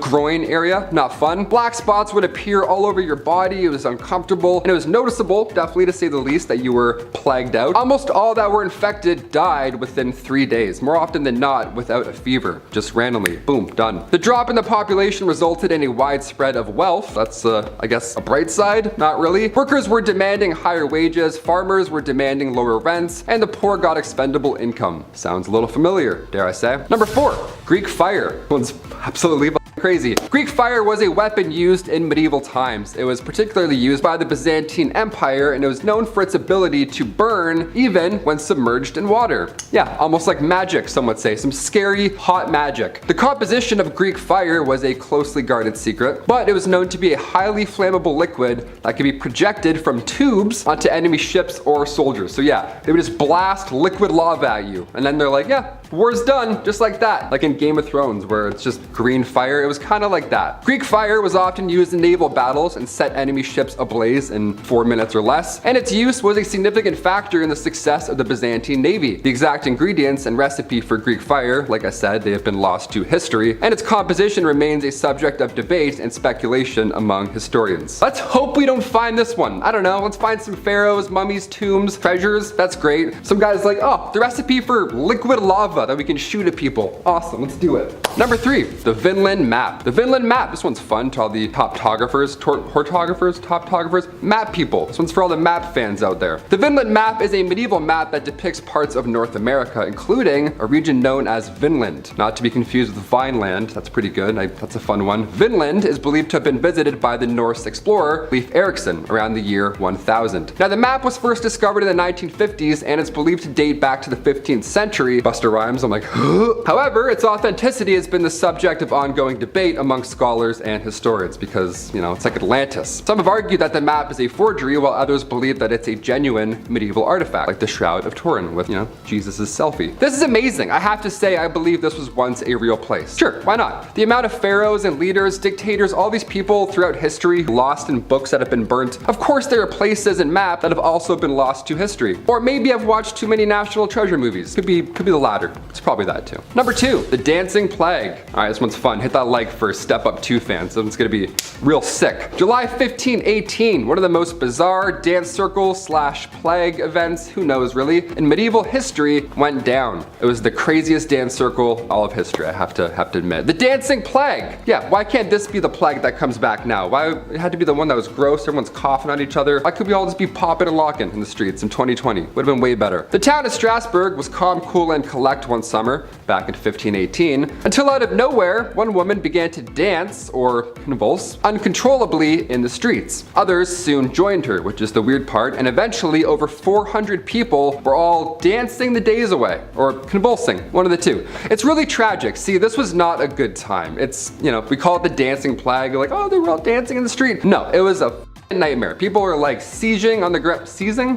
People are seizing on the ground. It was tragic. A good amount lost their lives due to pure exhaustion alone. Authorities, they tried their best to help out the situation. They paid for musicians to perform for them while they convulsed, which is just the thing you need back then. They're like, oh my god, what's happening? Quick. They just played music. They're like, this makes it way better. This is so fun now. No, it was horrible. Everyone was sick. This was a disease. This happened a few times in Europe, believe it or not, between the 14th and 17th centuries, and we still don't know what exactly happened. All we know is that it was some sort of illness and that it was not like Step Up 2. Apparently it was not sick, nor 3D, nothing like that. And finally, number 1, no insults. This one here is great. This would change the game today. If we brought this one back, so good. I can't whistle, but it'd be like that. If you hurled insults at somebody back in medieval times, they were entitled to compensation and they could summon everyone else who's around at the time to be a witness. Yeah, if you spoke bad of someone during the Viking Age, even if the person wasn't there, it could ruin their reputation. And because of that fact, you now need to pay them for the possible damages you caused with your words, with your sick, nasty words. It doesn't even matter if the insult was true either. The reputation was how you gained employment back then. It's how you met friends, and it was really important. It was an important thing not to be messed with. Also, if you insulted one man, apparently you insulted his entire family as well. So it's like that Vin Diesel kind of Fast and Furious family's everything vibe where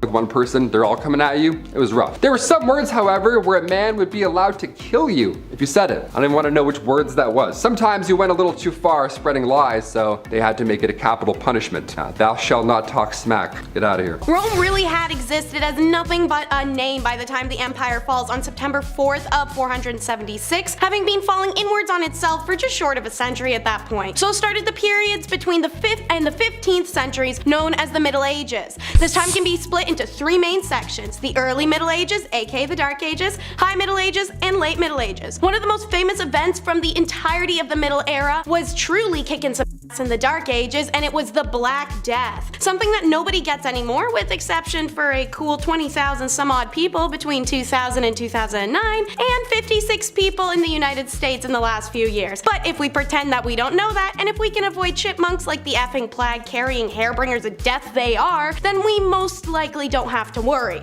But travel back in time, say to the 800s or even 1340s Europe, and your chances of surviving are somewhere between 7 in 10 and 2 in 5. Black Death killed as much as 60% of the entire population of Europe. So when you're at work looking around but with those blank dead fish eyes, bored, cross off every third person you see in a pattern of 5 and try to figure out how many of them are gone and who you'd manage without. Probably now being in a position to go, hey boss, looks like you need new middle management team, and ain't since nobody left, hooray, promotion. That's exactly what happened in the Middle Ages too. After half the world died, kinda changed the balance of power. Suddenly peasants could ask for pay raises and improvements in working conditions, and life got a little better for them. This was further developed by the evolution of feudalism, and as a result, the first banks and widespread money supply appeared for the first time in Europe. RIP freedom, hello capitalism. And speaking of the workforce, how about their dirty jobs? Knight, tosher, rat catcher, oh my, there's no shortage of terrible jobs in the Dark Ages. So let's cover a few. So a leech collector was a woman's role. She was often living in the countryside near marshes and bogs, just generally dirty open water spots where she could strip her legs bare, grab a bucket, and wade into the mud, waiting for leeches to sucker themselves on. At that point, she could scrape the buggers off, bucket them, and then sell them in town to physicians, the wealthy people, beauty stores, whatever.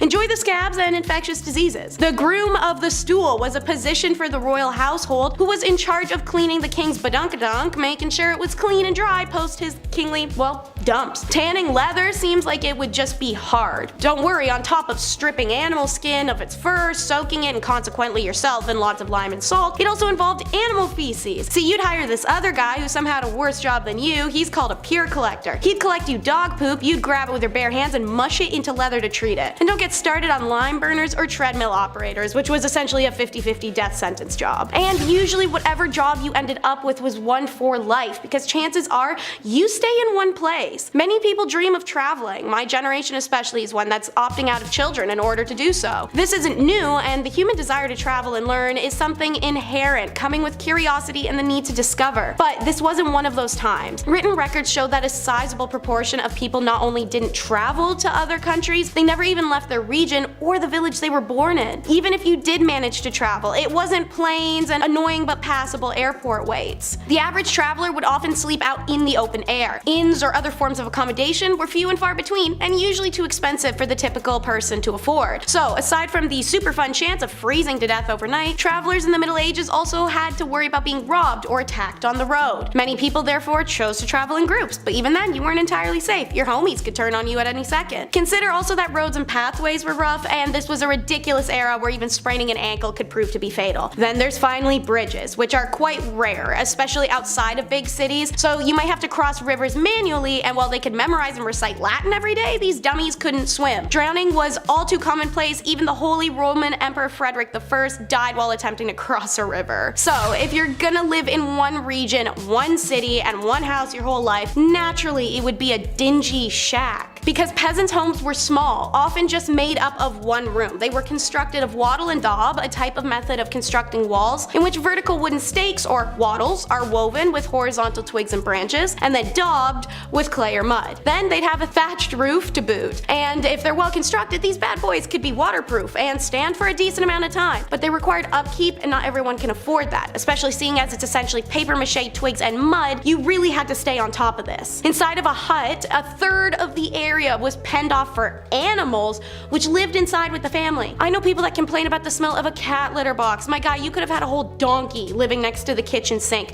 Chickens, cows, pigs. Then, to really complement the mildew smell of rotting roof and the stink of sweat and feces covered animals, a fire burned in the hearth in the center of the hut so that the air was permanently eye-wateringly smoky. Furniture was maybe a couple stools, a trunk and bedding, and a few cooking pots. Beds were a thing, but they weren't very great. And don't forget a couple of dirty chamber pots kicking around the room. We may have discovered a new homing style, you guys. We could call it medieval open conceptualism with minimalism aesthetic. And when it's time to get your kid out of the house, you hook them up with an apprenticeship. The freaky Greekies weren't the only ones tossing their kids at other adults saying, here, take this and raise it. However, unlike the Greek apprenticeship, which came with some strings attached, attached, as explained in the recent Top 10 Reasons Why Living in Ancient Greece Was Impossible video, the Dark Age apprenticeship was truly and solely about work, but nobody said it was good or fair work. From the midpoint of the Middle Ages onward, master craftsmen were permitted to employ youngsters for free so long as they provided them with food, lodging, and formal training in their specific craft, which would undoubtedly elevate their status in the society. But getting through an apprenticeship was hard as hell. First, nobody said the food had to be quality, so rations often sucked and apprentices could effectively starve. But then there was the fact you could just get beat up by your master at any time,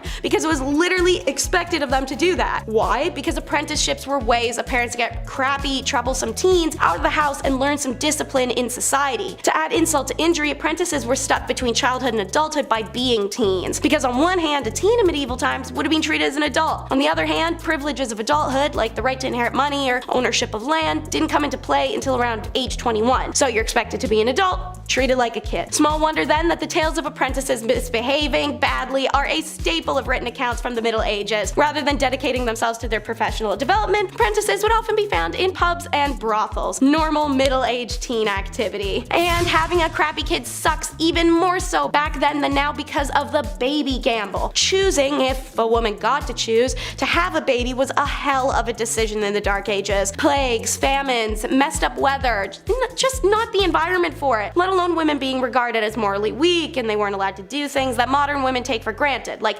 getting a job, deciding who to marry, having opinions, wearing pants. Your only two options were to become a nun or marriage. No work, no single living in the country, you get two options. And even if you weren't the most devoutedly religious, none was safer, if not a better option. Childbirth and pregnancies would kill 1 out of every 3 women in the Dark Ages. Compare that to today's maternity mortality rate as 1 out of every 0.028% of women. The fact that the female population now is significantly more equal in numbers to men in comparison, I think the choice is spectacularly easy. According to the Raven Report, childbirth in the Middle Ages and the Tudor period were so dangerous, royal women were encouraged to write out their last will and testament well in advance to giving birth. Just imagine adding that to the baby to-do list under decorate nursery and sew onesies. But on the flip side, some men weren't exactly capable of popping out babies, thus the impotence trials. Modern time has counseling, understanding doctors, and little blue pills, all sorts of resources to help men with that issue. But the Middle Ages? Whew, don't expect any real sympathy, not from wives or the whole community. Conjugal duties are taken hella seriously, partially because everyone was frisky and they're locked into having just one person for the rest of their life. And it wasn't just men who had the right to ask their partners to perform. Wives could also demand intimacy, and failure to provide, well, buddy, you're getting served. And many recorded cases of women being granted divorce due to their husband's intimacy exist to prove it. And they were carried out in public. Whole Judge Judy style throwdowns to called intimacy trials where accused man was expected to perform in front of the jury. To be granted a divorce, the woman had to prove her man was unable to perform, which wouldn't be shocking when you have an entire village watching with bated breath, even if it wasn't an issue before. Don't worry, a dude could save himself the shame of an annulment by calling on special witnesses such as working girls or other women from the past who could attest his manly prowess. Any medieval lady capable of putting her husband through such a humiliating ritual was almost always from a wealthy family. Lawyers and expert physicians didn't come cheap, but at the end of the day, men were literally able to cut our faces off in public or throw us in a fire alive for not baking bread right, so guys, I don't really think you can complain about this too much. Laws like this are one of the many stupid details that could have you randomly imprisoned.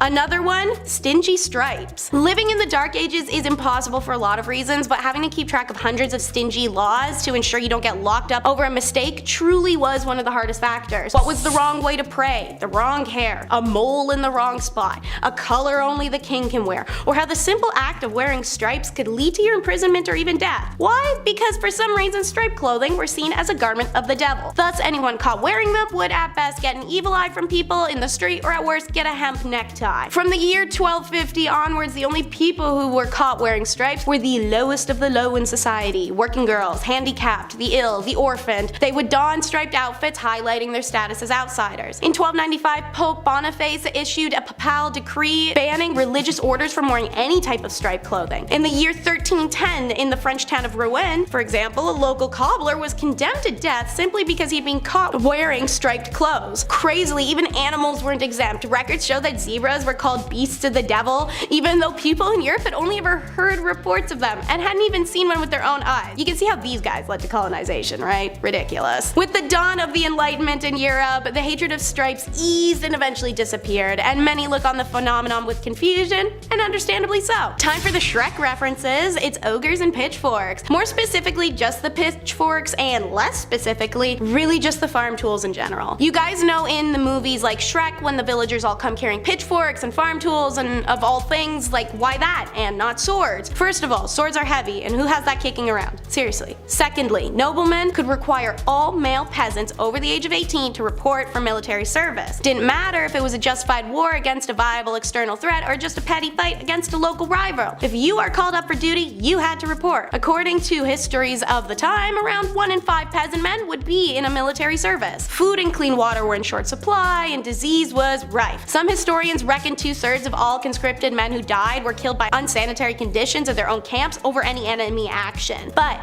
peasants were required to bring their own weapons. Moreover, they would rarely receive anything more than rudimentary training, so they're sent to war unprepared and ill-equipped. Thus the thought process, well, if this tool works on my farm for this, it'll work for that. So, what really sucked about military service in medieval times is how little was in for it for you. These days, joining the military can be a way of learning a trade or generally improving your lot in life. Not so back then. Feudal lords were fearful of their peasants getting too powerful, so you're once a farmer, you're staying one. If a peasant soldier got too skillful on the field of battle, there were several cases of them ending up mysteriously dead. It's like getting a Journalist of the Year award from the CIA. And finally, it wasn't just living that was impossible, but death sucked too. Alright, so evidently, whether from this video, others, or general universal knowledge, Dark Ages was pretty grim reality to live in. It's short, dirty, desolate, and brutal. But when it wasn't short, it was somehow worse. See, anyone over the age of 50, which was a crazy age achievement at the time, was deemed elderly. Unlike other cultures existing at the time, elderly in Europe are not even close to revered or respected. You didn't get to retire, having to pay your own way and continuing to work until physically you simply couldn't. Then, yeah, after that, you're really just a burden. Your own kids are side-eyeing you and everyone's asking you why you haven't died yet. What's the big hold up here, guys? For many, death was the only real chance to escape from everyday hardships or working the fields and trying to get enough money and food to survive. And when that finally happens and you pass through and rejoin the energies of our earth, you will finally find your peace. Yeah, no, psych, that still didn't happen. According to some research in Europe during the Middle Ages, massive 40% of graves were disturbed. Now, this wasn't like grave robbing during the Enlightenment. There were no university medical schools paying good money for fresh corpses to study. Rather, most cases of grave disturbances were run-of-the-mill theft. Often people would be buried with a small selection of their possessions, perhaps a favorite cup, a locket, a stuffed animal toy, or other such trinkets. In tough times, even some dead person's mystery grave junk might be enough to tempt a broke thief to dig someone up. However, this wasn't always the case. There's some even weirder crap too. Archaeologists in England have found evidence to suggest that in dozens upon dozens of quote grave robbing cases, rather than looking for objects, those responsible bound and gagged the dead bodies and then left them like that. It seems like they're fearful of restless souls, or perhaps of the undead rising again. Who knows, they had a lot of problems back then. At number 10, watching consummation. Back in medieval times, depending on the century, weddings either meant a lot or meant nothing at all. If it was the early medieval age, then no one really gave a hoot about marriage, and I'll get to that later. But later, in the medieval age, marriage became a holy sacrament, and this sacrament had to be consummated. On the night of the couple's wedding, they would do the good old brown chicken, brown cow, boom boom pow, OMG wow, which could have been a positive or negative experience depending on circumstance, but it was also a little weird because there would be people watching it all happen. That's right, guys, after the ceremony and reception, people would follow the bride and groom up to the bedroom and be like, hey Joe, grab the popcorn, we're watching the live showing of 50 Shades of Grey, and Joe would be like, yo bet, and then that's exactly how it happened. Anyways, this was all done so that there were witnesses to the consummation, so that the marriage's validity could be backed up. So if anyone tried to deny that their marriage was legit, Joe with the popcorn would be able to back up the bride and groom and confirm that everything happened. Kinda kinky, kinda weird. Number 9, dowries. Today's weddings are so insanely expensive. I don't know if it's ever gonna happen for me, for that reason alone. But, you know, they kind of replaced the dowry altogether. But what was a dowry? It was a set of assets, money, material, goods, real estate that would be given to the groom once the couple united. The purpose of the dowry was to entice a groom to marry the bride if he wasn't already attracted to her. A kind of, we will pay you to marry our daughter. kind of vibes. But it also acts as a kind of insurance for the bride. Should the marriage end in divorce, the husband is expected to pay it back. So yes, there were indeed take-backsies if things got really bad. Though considering divorce and annulments were rare and the money really never belonged to her, not the best rule to live by, but the groom would also pay something called the bride price or bride wealth. The groom was expected to pay a sum either in assets or money to secure a lady's hand in marriage. This implied security for the bride and their family. But yes, in both accounts, technically, a bride could be bought and sold for whatever price the family/groom deemed appropriate, so really just a marriage pawn. On number 8, shotgun wedding. Marriage and weddings back in the medieval ages were practiced very differently compared to today. Back then, people started getting married and having kids very, very young. Usually, girls would be married off as soon as they hit puberty, so around the age of 12, and they would start popping out as many spawn as possible because the high infant mortality rate made it very difficult to grow a family. On top of the duty to further the population, these marriages weren't for love. Arranged marriages were the norm back then because it was mostly used to join families for status or alliances, or because your dad owed Billy from down the block a favor and he offered you to his son Billy Jr. Marriage ceremonies were also very different back then. Because marriage wasn't as big of a fuss as it is now, it didn't matter where you got married or how soon. You could get engaged in the morning and be married by lunchtime if you really wanted to. Most people didn't need permission to get married, so they could hold the ceremony anywhere. Marriage ceremonies could be held in places like pubs, in the middle of the street, or even in bed. Because of this, it made it really hard to know who was married and to whom until the 12th century, when it was declared a holy sacrament that must be observed by God. Number 7, no objections. So obviously, with a lot of people marrying willy-nilly, a lot of marriages mostly made people miserable. Maybe. Enemies to lovers is my favorite book trope, so who knows how spicy things actually got. I hate you, I love you, next day, I don't know. But the famous line, speak now or forever hold your peace, only got introduced in 1215 to try and flesh out drama before they couldn't go back. In the Middle Ages, drama, discovered after marriage vows were exchanged, caused major problems since divorce wasn't easy or, accepted. We will get to that later. For instance, Joan of Kent, who was known for marrying Edward the Black Prince and mothering Richard II, had a secret marriage when she was 12 years old. She didn't get approved. In her early teens, she was married to an aristocrat, but the secret marriage was discovered after 8 years. The papal court had to overturn it and return her to her knight. He died 11 years later, and it was after that that her cousin Edward married her. Wouldn't it have been nice to know that little detail before she married the aristocrat guy? Yeah, probably would have saved a lot of heartbreak. Hence why the speak now or forever hold your peace was introduced. At number 6, shoes! Back in the days of old, shoes were apparently a huge staple in society. They were pointy and weird and expensive and complicated and were even integrated into marriage practices. During the wedding ceremony, it was a tradition for the father of the bride to take one of the bride's shoes and give it to the groom. The groom would then tap the bride on the head with the shoe in a token of his authority. But the shoe traditions don't stop at bopping people on the head like little bunny foo-foo. You know how these days there's a tradition of throwing the bouquet at weddings, and apparently whoever catches it is the next to get married? Well, that tradition sort of came from the medieval tradition of throwing shoes at weddings. Instead of throwing flowers, brides would throw shoes at their bridesmaids to determine who was next to walk down the aisle. Now, this whole bride throwing things idea has failed me before because I caught a bouquet once and I'm as single as ever, so maybe someone needs to chuck a shoe at me or something this time. Please. Number 5, the bedroom trial. So divorce, again, wasn't a thing. On the upside of dying early, it potentially meant that you weren't locked in a marriage for too long. If the marriage did end, it wasn't a divorce, it was an annulment, which was very expensive. A common reason this happened was due to consanguinity, which was close relations by blood or marriage, which was forbidden. Other grounds would be adultery, leprosy, and impotency. Also failure to concede to the marriage debt, which was the obligation for both spouses to engage sexually. It actually didn't matter where this happened, you had to do it even if it was in a church. It was a big deal. Enter the bedroom trial. Court cases from the 14th century show records that bedroom trials took place that would determine whether a marriage should continue. The bedroom part is exactly as it sounds. The man and the woman were placed in a bed together and were to be watched by the wise women for several nights. If over the course of the night the man's member remains of no use, i.e. impotence, then it was determined that the marriage should end. But the wise women were most likely either complete strangers or the groom's grandmother. So I doubt that would have helped with the getting it up part.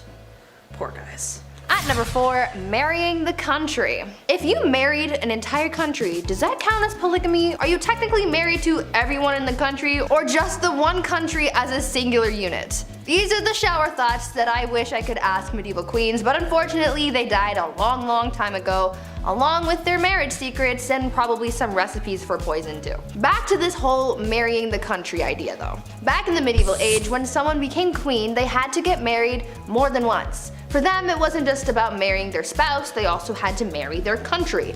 This process was called consecration, and it was something that a ruler had to go through in order to be a legitimate queen. The queen would go through a symbolic marriage to the realm, complete with prayers and a blessing and a ring and a crown. It was essentially like a real wedding, except the groom was a nation of people. Sounds like a happy marriage to me. Yeah. Number 3, the veil. As we have determined so far in our list, love wasn't the primary reason for marriage, especially for nobles, so as a result there were quite a significant amount of arranged marriages. Besides the symbolism of humility and purity, it was also used as a way of disguising the bride entirely. The bride would often be wrapped from head to toe to protect her from evil spirits. This tradition goes all the way back to ancient Roman times. That's one explanation, but during arranged marriages it was more literally used to hide the face of the bride from the groom. So if he didn't like what he saw after he literally unwrapped the package, well, too bad, she's yours now. Eventually veils progressed to being much smaller, but the tradition of revealing the bride to the husband to declare ownership remained a tradition even to this day, kind of, except now it's more romantically idealized. Did you see Priyanka Chopra's awesome veil in that? You know the one. At number 2, long distance marriage. You know how during the pandemic people started having Zoom weddings? Well, in a way, people have been doing something similar since the medieval ages. Back then, a lot of weddings were simply for political reasons, and so a big ceremony was rarely needed. So when two people from different kingdoms were getting married, they didn't necessarily need to be there for the wedding. Instead, they could send proxies and have someone marry their new spouse on their behalf. This would be the legal binding of marriage, you know, the paperwork side of things. But once both parties could finally meet in person, then they would hold a second ceremony with all the pomp and circumstance that you would expect. And yes, it still included the whole watching the consummation thing. Ew.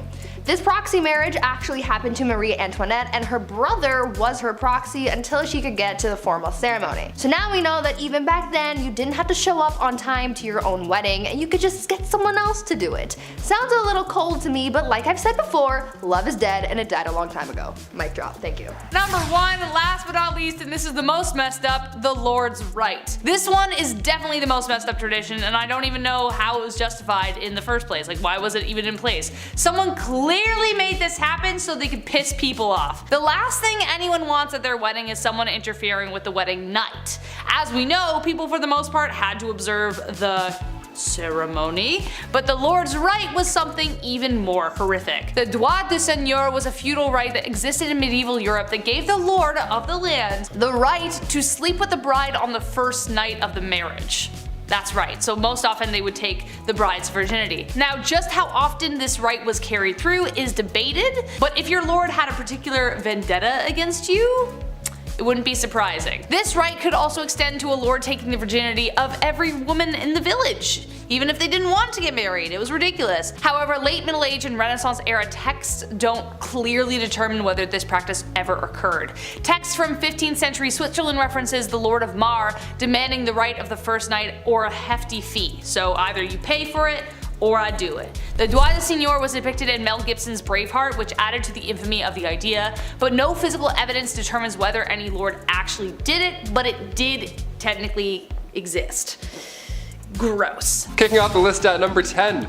Boiling. Whenever I get in a bath that's too hot, I think of the medieval times. I can't help it. I can't believe this was once a real thing. I get chills thinking about it. Either water or oil would be used for this ancient punishment. To die by being boiled, that was reserved for those who poisoned others. So if you have any vials of poison, toss it. Don't do it, man, trust me. In 1531, the time King Henry VIII was running the show, they made boiling a capital punishment. So poisoning somebody back then was equal to treason. Therefore, it was agreed you should be boiled slowly in front of like a room full of people. I would say that's the worst, but I know what's also to come on this list. Number 9. water. Taking a step away from the worst physical thing one could possibly go through, let's take a look at how far the mind will go before it too breaks. Sensory deprivation is still around today. In fact, there's many who pay for it. Yeah, they lie in a dark tub full of salt, then they float and listen to Childish Gambino. It's a magical experience. Your senses are powerful, especially combined with water, so this dripping machine, this old water punishment, that was just all bad. You had ice cold water dripping on your forehead and your face over and over for hours and hours. Drops would be at different random times so you can predict it as well. My toes are wiggling while I'm talking about this. This is making me anxious right now. In medieval times, they would tie you down and then using a horn, a big ass funnel, they would pour 9 pints of water down your throat. So water is horrible in many ways. Number 8, fire. Can't talk about medieval punishments without mentioning this witchy classic. Commonly practiced in Babylonia and ancient Israel, then later on in Europe with the classic witch hunts, burning at the stake didn't come from churches, like many believe. They didn't call the shots there at all. That was mainly how small towns settled local beef. Yeah, by burning at the stake, instead of just like a fist fight at the park. Burning at the stake came in full swing way back in 1431 in France. French disbelievers like Joan of Arc, they were burned at the stake. It was crazy that they actually did this as a form of punishment. This is one of the worst medieval punishments, and believe me, there's a little bit of a silver lining here. It was quicker than most. Sometimes. Gunpowder was sometimes used so that the burning and stuff would be much faster and brighter and louder and much more horrible. A lot worse on paper, but a lot faster. So honestly, I think it's better. History is insane. Another red hot punishment used in medieval times was when the accused had to hold a red hot iron bar and then walk a few steps with it. A red hot iron bar, your hands were literally toast at that point. Here's where it gets even worse though. 3 days later, the accused would come back to the court, and then when the bandages were removed, if their hands were healing, they started to heal, they were deemed innocent. They were on the path to goodness and whatever. If their hands were still in horrible condition from, say, I don't know, holding a red hot iron bar, then they were pronounced guilty. That's how the courts worked back then. Number 7, the rack. On to something not so hot and fast, but rather dull and slow. The rack is surprisingly well known. It was originally introduced to the Tower of London around 1420. The Duke of Exeter referred to this device as his daughter. What a weirdo. It's like guys who call their car like she. It's like, okay, just a little bit too close to your automobile, man. Relax. It was an open bed frame type device where your ankles were tied at the bottom and your hands were tied at the top. Already we're off to a horrible start. It was horizontal as well, and sometimes it was up. It was all bad. It would just leave you hanging by these ropes, and these ropes were slowly tightened more and more, obviously causing some problems to muscles and joints that were, holding things in place. This was done to extract information. This is also one of the worst things I've heard. Even getting tickled like this would be horrible. I couldn't even imagine. I make jokes because I'm uncomfortable. Honestly, hit that thumbs up to spread some good vibes because we're not even halfway done, folks. Number 6, molten metal. This was another form of capital punishment, and if you've seen Game of Thrones, it'll ring a familiar bell. A few of these do, actually. Yikes. Metal would be heated up in a cauldron for a long time to the point where it was liquid. It was molten metal, just a soup of minerals.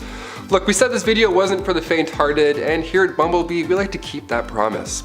They would then pour the molten metal on your head, or more commonly known, they pour it down the throat of the accused. Obviously, it wasn't done as a method to extract information, it was done to brutally end someone's life. Because they're not talking after that, of course. Execution by molten metal was supposedly done to a wealthy Roman general, Marcus Licinius Crassus, back in ancient times. The metal would burn your muscles and skin, literally cooking it, and then after a few moments, it would harden. Bad, not good. Number 5. Keel hauling. Not to be confused with Kegels, keel hauling was reserved for the worst of the worst at sea. This was used by pirates for sailors who disobeyed orders and all that jazz. The victim would be suspended by a rope with rocks or weights around their ankles, then they're lowered to the keel of the ship where all the sharp barnacles live. After so long, these ships are so old, it's just piled on layers and layers of barnacles. Then they would get dragged all along them with the water and everything. Water plus pain, it's a lot, it's a deadly combination. Anything to do with barnacles in the sea, no chance. I'll literally tell you anything, Blackbeard. Anything. Number 4, solitary confinement. This is a kind of punishment that still exists in our modern society, but it can truly be one of the worst punishments out there because of the type of psychological distress that it causes. We were all just in a pandemic for so long. We got so bored and we had Netflix and iPads and whatevers. I can't even imagine this back in the day. Basically, it's a prisoner living in a single cell with little to no contact with anybody else. Not even like a guard or anything rattling keys like in the old times. It was just nothing. No one would even check on them. There are many stories about people being locked up for so long they forget about their families, and some people have gone away to solitary confinement for so long that once they're out, they just forget how to speak, really. They forget how to be a human and interact in the real world. Solitary confinement and the negative effects that it has on a person is becoming a wider topic of conversation because of the effects on a person's mental well-being, and it's a topic for a lot of human rights organizations. Back in medieval times, solitary confinement was literally just a room made of stones. It was pitch black, freezing cold, you were tucked away below some janky castle, and most of the time you weren't really alone. In the dark, nibbling away at your little piggies were, number 3, rats. Another Game of Thrones classic.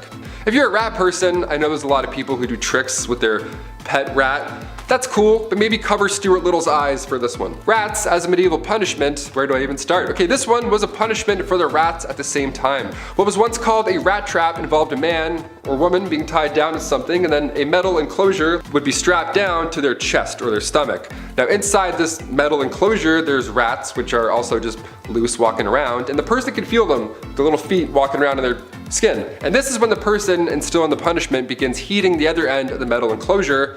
Historically, it was hot coals that were usually placed on top, or there's a fire underneath, which quickly creates a hot environment for the rats inside. From there, the rats begin frantically searching for a way out, but because it's made of metal and they can't bite through that, they find your skin, and then that they can obviously bite through. So you can paint the picture in your head. It's disgusting. Number 2, the breaking wheel. The breaking wheel is literally just a large disc, a pirate ship wheel almost, just lying there, where somebody is then tied to it and everybody else just hammers them and beats the shit out of them over and over. But of course, since we're talking about medieval times, everything has to be a show and whatnot, so once the accused was beaten and then presumed dead, the wheel would lift up and turn just to show everybody what's up.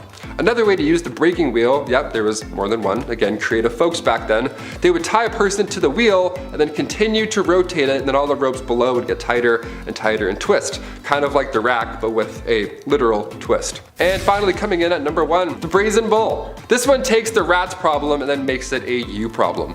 Out of all the ones on this list, the brazen bull is the last one that I would do. Straight up haunting. It's also been referred to as a Sicilian bull, and basically it's not too complex. There is a bronze sculpture, often in the shape of, you guessed it, a bull. But in medieval times, it was just a big closed cauldron, and usually it was large enough to fit a person inside. Yeah, this was in a Saw movie too, I believe. That's how you know it's a good one, when it's in the movie Saw.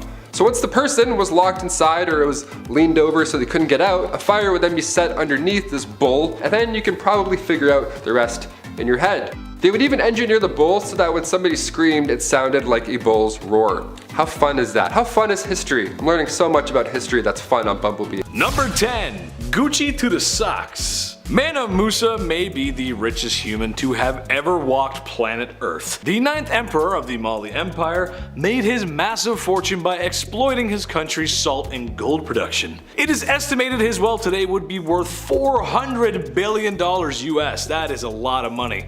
That is a lot of shkarol. It is, however, difficult to place an exact number on his wealth, as this was a very long time ago, and it is difficult to separate his wealth from the actual monarch itself. However, in his travels, in hopes of securing new trade deals, he wanted to show off his good faith and wealth. When he arrived in Mecca, it was time for a shopping spree, where the wealthy king spent so much gold, it actually ruined the economy. Yeah, it ruined the economy of Mecca. Honestly, that's just a big Bruce Wayne play right there. Imagine spending so much money, you single-handedly raised the inflation rate in a major city. And also a few others. That wasn't the only place he did it, surprisingly. He also bragged at one point that gold grows like plants where he's from. Where I'm from, it's super cold and there's lots of snow. We aren't selling snow yet, right? Number 9. Bad Vlad. Vlad the Impaler is Vlad the Impaler. Okay, sure, he wasn't the wealthiest king ever and his empire wasn't that big. But listen, I called the chief last night and he said he ain't it. Vlad was best known for his creative punishments, to say the least. Vlad was just the kind of guy who took some folks he didn't like and, you know, impaled them with large wooden or steel stakes. Vlad did not discriminate either. While a lot of poor people did end up with the worst suppository ever, he also ended up unaliving some wealthier folk too. This one time at band camp, Vlad had two guys come visit, and when he asked them to remove their hats as was custom in Vlad's kingdom, they refused, which in hindsight was a really bad idea because then Vlad had their hats nailed to their heads so that they may never remove them again. What were poor people going to do? Try and overthrow the guy who left their family members on pikes as some really weird art installation? Truth be told, I've heard too much about this guy for me to even come close to his kingdom. I'm good over here. I don't need to be anywhere near him. You stay over there, I'll be over here, it's all good. Number 8. Return of the Mac. Okay, so you guys know Rome, right? Beautiful ancient city, monuments, aqueducts, a big scary army with red brooms on top of their heads for some reason. Mamma mia, it's beautiful. But it didn't last forever. After many years of conquest and living well, it eventually decayed and sort of split in half, with the west and east. The east becoming known as the Byzantine Empire, which it honestly did pretty well for itself too. This includes the adventures of Basil II. He's nicknamed the Bulgar Slayer. For video games out there, Doomslayer is a big dude in green armor that does what exactly? Slays demons. So that means Basil slays Bulgars. Huh? Yeah, real nice dude. With his financial might and power, he was able to conquer Bulgaria, which lasted a long time actually. And by the time of his death, Basil was the wealthiest man in Byzantine.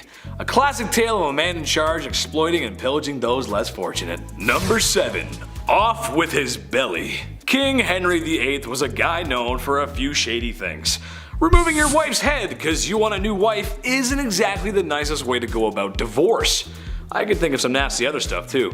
I know what the I'm saying. I think what was rather more interesting, however, was the king's diet and the quality of life divide between royalty and peasants, especially compared to the average person at the time. Sure, he was the king, but the list of foods and menus that were available to him were crazy, even by today's standards, almost rivaling the wealthy of today. His banquets would often include pork, chicken, fish, goose, beef, fruit, bread, and desserts galore. Extravagant desserts with beautiful designs. And of course, you gotta have some wine to wash that all down with, which funny enough might have made them healthier to drink wine since water purification at the time wasn't so great. It is said he was consuming way more than the average person's calorie intake. Also, not to mention his food was fresh, or as fresh as it could be for the time. And if it wasn't, it was seasoned and preserved with very expensive spices from the far reaches of the globe. Spices that no normal person can get their hands on. The average person may not have been starving, but the quality of food and lack of fresh proteins show you what the almighty gold coin can do. Could someone please pass me the turkey? Number 6. The Cowardly Lion. Richard I was the King of England for a decent amount of time, but didn't spend a lot of time of it in England. He spent most of his time raising taxes so he could fund his international warmongering.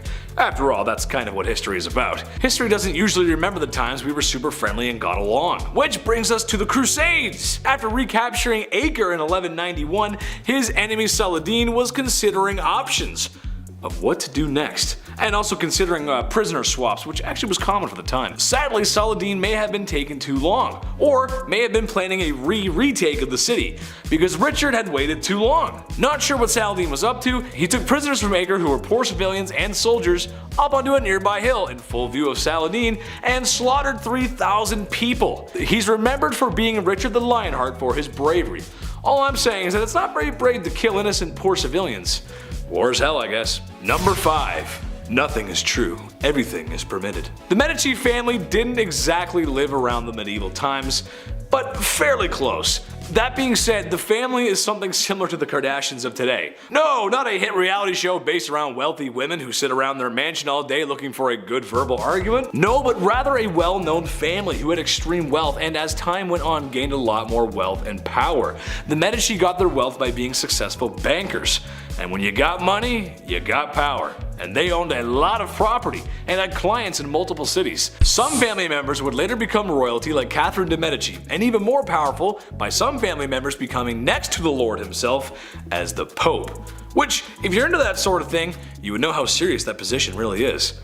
What I'm getting at is, you don't get that powerful without breaking a few eggs. They used money and power to manipulate, and they got their way. Number 4.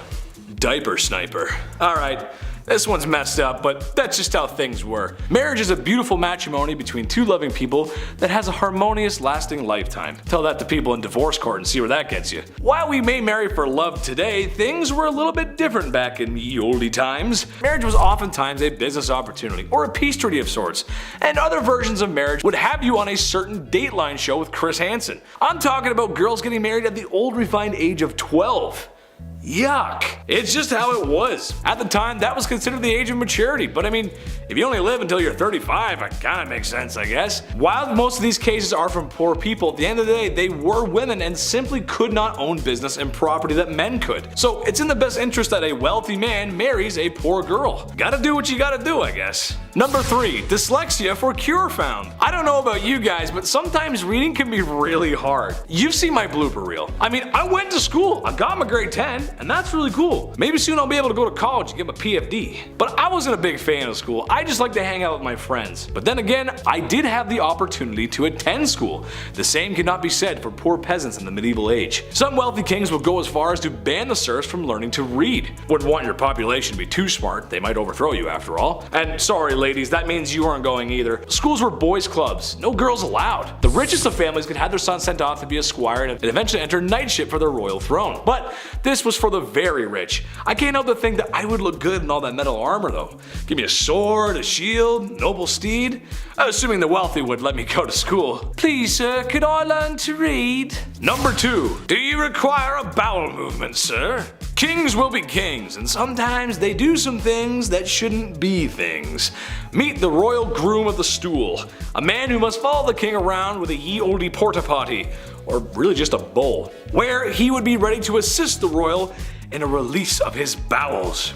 Originally created by King Henry VIII, the groom's job was to assist the king with a box to relieve himself, also carrying towels and water, even monitoring the outcome of such daily events. After all, he's the king, gotta keep tabs on his diet.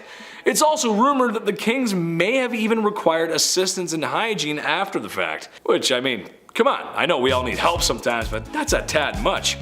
With all the disease and not hand washing at the time, I'm not really sure anyone ate food ever again. Number 1. Dead end job. Wiping a royal bum is tough, but cleaving a man's head from his body kinda sucks too. The rich uphold the law, and that means when it's time for the death penalty, somebody's gotta do it. Somebody with less money and somebody who might not have a choice, as professional unalivers at the time often were handed down the blood-soaked acts of their kin. On one hand, you have law and order that is respected. On the other hand, you have a profession that sees law and order through, but is not that well respected. Makes sense that the job kinda sucks though. Unalivers often had to practice their skills and eventually work their way up to the real McCoy, practicing on pumpkins, animals, and eventually criminals. If they got it wrong, i.e. too many swings of the axe, people would rush and attack their unaliver. Despite what movies and cartoons may make you think, these people did have empathy for what they were doing, and because of their social status, a lot of them lived lonely lives. Kicking off the list at number 10, leave. One of the first things you'd want to do if you magically were able to travel back to the Middle Ages is come right back. Yeah, it's not knights in shining armor and drinking unlimited IPAs in a heated cot. It was the Dark Ages. It sucked. More often than not, if you lived through the Middle Ages, you never left your village. Because where would you go? The world is also dark and dangerous. Nothing's built yet. You can't warm up in a coffee shop until your Uber arrives, right? Most travelers just slept outside or under some bushes. Records from that time show that the average person didn't travel in their entire life. The rest of this list should also explain why. Number 9, forget a watch. It's pretty easy to find out what time it is today. You can check your smartphone, you can check your watch, you can check your smart watch. We have everything. We don't even have to adjust the hours anymore during daylight savings. That's how easy it is now. You don't even notice anymore. You're like, why is it all of a sudden? Oh, got it. Apple, so good. Back in the Middle Ages, obviously it was harder to check the time. Minutes didn't even exist yet. Yeah, that tripped me out when I was reading this. The day was divided by 7 long hours. They used water clocks, sundials, all that jazz, but none of them could really tell time to the minute. That long ago, the idea of a minute wasn't a thing. Christian monks were on a tight schedule for work and prayer, so they were actually the first recorded timekeepers in medieval Europe. Imagine being referred to as a recorded timekeeper. What time is it? I'm like, 8. They're like, yo, he's good. Let's get out of here. This guy's so good. Even so, the length of those hours depends on what time of year it is. Winter and summer months matter. As a Canadian, let me tell you, these dark, cold winters really do suck. It gets dark at like 4 p.m. now. finish work, I'm like, well, I guess I'm going to bed. I don't know. Number 8, forget a mask. The plague made a mark on humanity in the Middle Ages. Back then, they didn't wear a mask and social distance. When Europeans were hit with the Black Death in 1348, fleas carried by rats were mostly to blame. Around 1/3 of the population was killed, and it was easily contracted. One sneeze later and your lungs are filling up with liquid. Life expectancy in the late 14th century was 20 years old because of this thing. There was little to no knowledge about germs or how they were spreading, so you'd be in the middle of a literal plague. There'd be bodies lying everywhere, people are dumping their doo-doo out windows, be like, oh, good evening, madam, and then you'd inhale, and then. Number 7, get married. Love is in the air, and in the Dark Ages, marriage was difficult to do. This was long before divorce lawyers came around to get every last drop of you. It was so easy that if you loved somebody, you would just announce that now you're married. Chris, we're married now. Isn't that crazy? That's how easy it was, boom. No need for a priest, big celebration, paperwork? Who has time for that? Nobody likes that. Sex before marriage, of course, was also a no-no, so if somebody just happened to wander into the wrong chamber and caught you doing the dirty, all you'd have to do is lie on the spot and say that you're married, and then be like, get out, weirdo, and they're like, ah, crap, they're married. We'll try again later. But more often than not, witnesses would be asked to be present when this marriage happened, because the sad reality is that guys would often go through all this, get in bed, do the and then deny ever agreeing to the union in the next town when he's shacking up with somebody else. Horrible. Number 6, disturb the peace. When the Toronto Raptors won the NBA championships here, the place looked like Gotham City. Buses were flipped, there was garbage everywhere, people went nuts. Well, it's a good thing basketball wasn't around back in the Middle Ages, because if you disturbed the peace in your local town, maybe you got too drunk, maybe you had an argument, got too loud, maybe there was even a scuffle in an alley, an old 1-2. These situations that are common today usually end up with a slap on the wrist. They'll just send you in an Uber home or put you in the drunk tank. But do any of those things in the Middle Ages and you were locked up in the center of the town for an entire day. You'd be locked to the pillory while the town threw stuff at you and said horrible things. They would assault you verbally all day long in the sun. And depending how bad you were the night before and which town you upset, your punishment could be 30 minutes, it could be short and sweet, or it could be all day long and brutal. Both of these sound awful with a hangover happening at the same time. Hit that thumbs up and keep the peace. Number 5, steal. While it's next to impossible to prove your marriage to somebody, it was also pretty tough to catch a thief. No alarms, no cameras, it was literally like Assassin's Creed. You would just throw your hood up, grab an apple, hide it, and then sprint into the woods for 30 minutes and be like, yes, I got away safely. The markup for stealing was also pretty insane for the time, but it made sense. If you stole something worth half a mark in Danish-controlled parts of England, you would be fined 80 times whatever you stole. So you'd better be a track star. If you're stealing that pie, you're like, I gotta go. My family needs this. Each ruler had a different way of dealing with theft, so you may have gotten off lucky sometimes. Not trying to promote stealing here, but I'm talking about a time where people would risk their life to steal a loaf of bread for their family, you know? Not just like pickpocket a BlackBerry. But again, sometimes depending on where you got caught, you would lose an ear or you would lose a hand for stealing a cranberry. Anything over half a mark often resulted in death as a punishment. So run fast. Number 4, blasphemy. When the Catholic Church was running the show during the Middle Ages, you better have been part of the God Squad, or else you're gonna join them, apparently. Thomas Aquinas wrote about blasphemy in the Middle Ages, saying that if we compare murder and blasphemy as regards to the object of those sins, it is clear that blasphemy, which is a sin committed directly against God, is more grave than murder, which is a sin against one's neighbor. On the other hand, if we compare them in respect of the harm wrought by them, murder is the graver sin, for murder does more harm to one's neighbor than blasphemy does to God. Yeah, that's what you gotta deal with if you went back in time. Good luck, hope you're religious. If you spoke ill of the church and had beliefs of your own, God forbid, pun intended, that was one of the most wicked crimes to date. If you were charged with blasphemy, your tongue was removed with hot tongs or pliers. Awful. According to the Old Testament, other punishments would include stoning or hanging. All because you said, I don't like him, I don't like that guy that does things. The way he's doing this, I'm hungry and I'm in pain and my family's dead. I don't know. Sorry. Blasphemy was common because you could accidentally do it, unlike stealing, you know? On my way to the studio today, I slipped on some ice, and let me tell you, if I was in the Middle Ages, I would have been charged twice before 9 a.m. Number 3, live in the city. Okay, you may grow up wanting to live in the big city, the Big Apple, the city that never sleeps. Whatever pulls you to the city, it would have been a lot different back then. Living in the city sucked. It was actually preferred to live in the countryside in the middle of nowhere. Like starving was better than this, really. If you were poor in the city, you had a short and nasty life. Cities were often built near rivers, but it didn't take long for said rivers to be full of sewage. Stinky water. I mentioned the plague earlier. Just like today, numbers pop in large cities, so if disease hit the town, it hit the town pretty hard.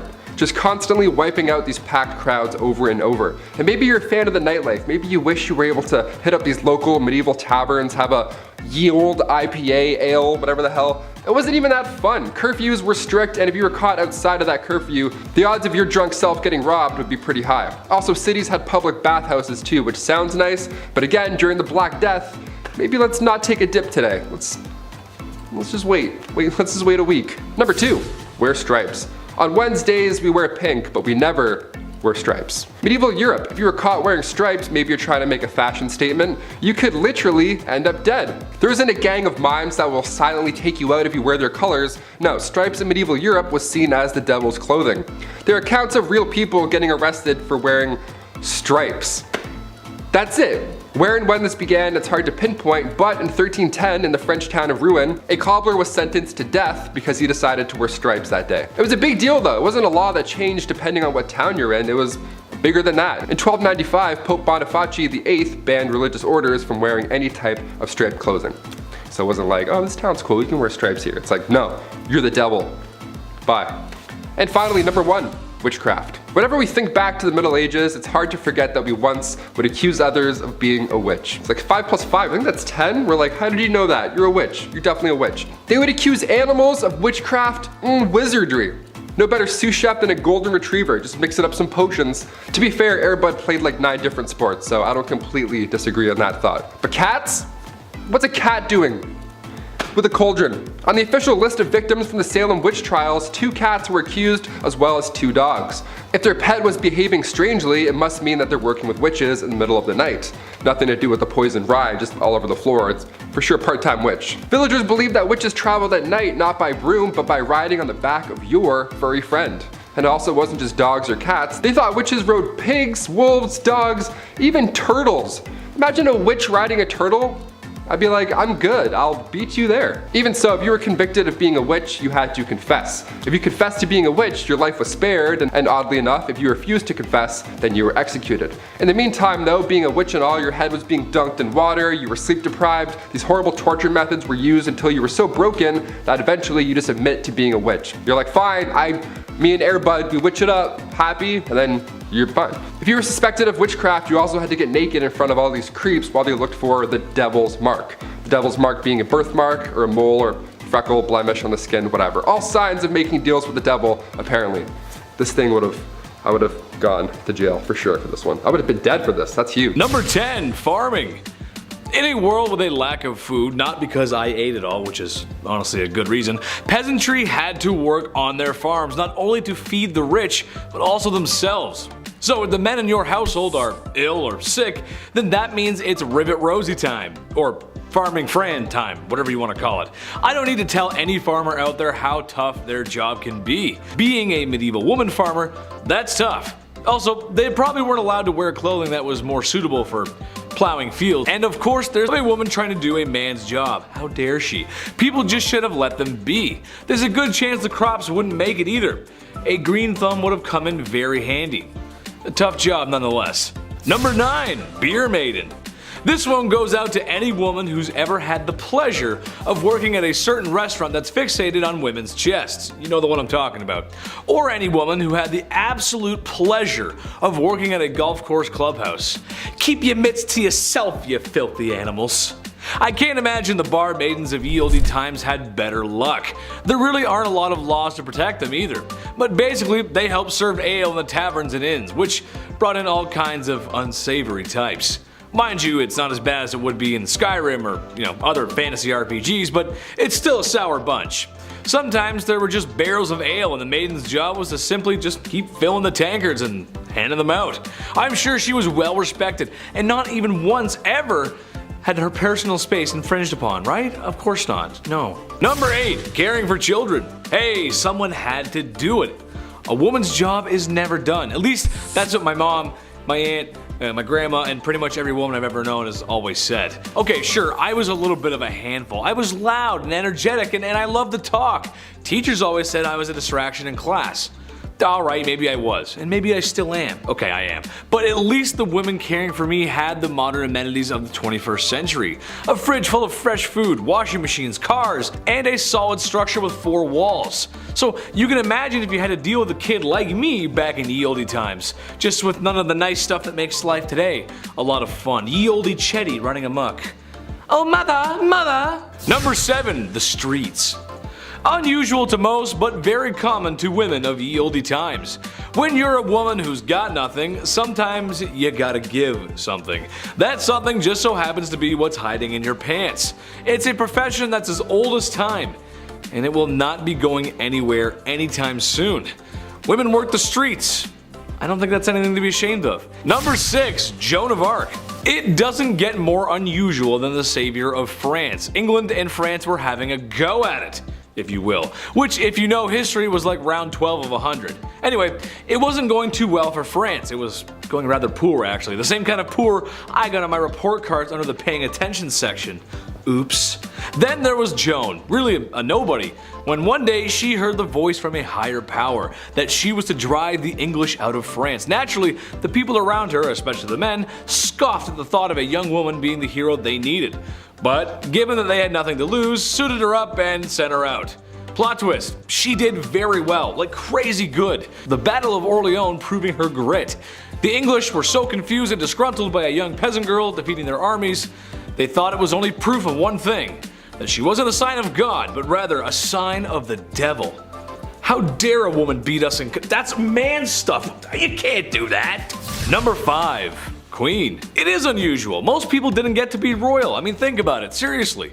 Although I'd certainly like to be, I can't just imagine it. King of the internet.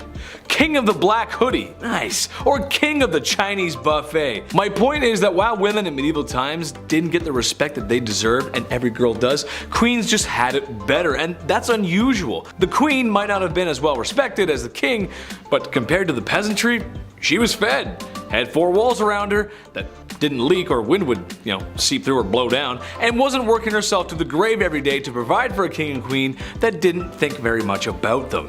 That's a really hard life to live. Number 4, cooking. Chief, somebody had to do it. Although, there's something that tells me the food wasn't that good. This isn't exactly Gordon Ramsay's 5-star cuisine. Beans, cabbage, eggs, onions, bread, and of course beer or ale to wash it down. The peasantry just didn't have the same access to food like royalty did. Although with a list like that, it sounds like it's a fast-track way to an upset stomach or some really grody gas, dude. It was women who would often be preparing those delicious dishes. Besides the hours I would spend on the commode after visiting a commoner's house from eating that, the taste is something worth talking about, I think. When you guys are cooking chicken, for example, what are your favorite recipes, spices, flavors? Let us know in the comments, I'm curious. My favorite chicken is barbecue chicken, brushed with a little Diana sauce. Medieval folks just didn't have that. More upsetting than that is the lack of spices in general. While there were some, anything not local would have been crazy expensive and not available to common folks. Medieval women did the best with what they could when they had it. That's just how it goes, Chief. I talked to him, he's a chef, he said it's alright. Number 3, nuns. It makes sense, honestly. Becoming a woman of God was honestly a good career choice for a woman. For starters, you become a woman of God, and that means you're protected under his vision. Thank you, Jeebus. And people need that back then, seriously. Secondly, it would also give you a place to live. Some nuns stayed in one town and others traveled where needed, staying in monasteries and convents where it was possible, and probably more comfortable than living in the mud and stone huts that the serf women were living in. And lastly, they got rulers and sticks, and if someone was bad, they would punish them when they misbehave. Oh, sorry sister, I didn't mean to say naughty words in the classroom.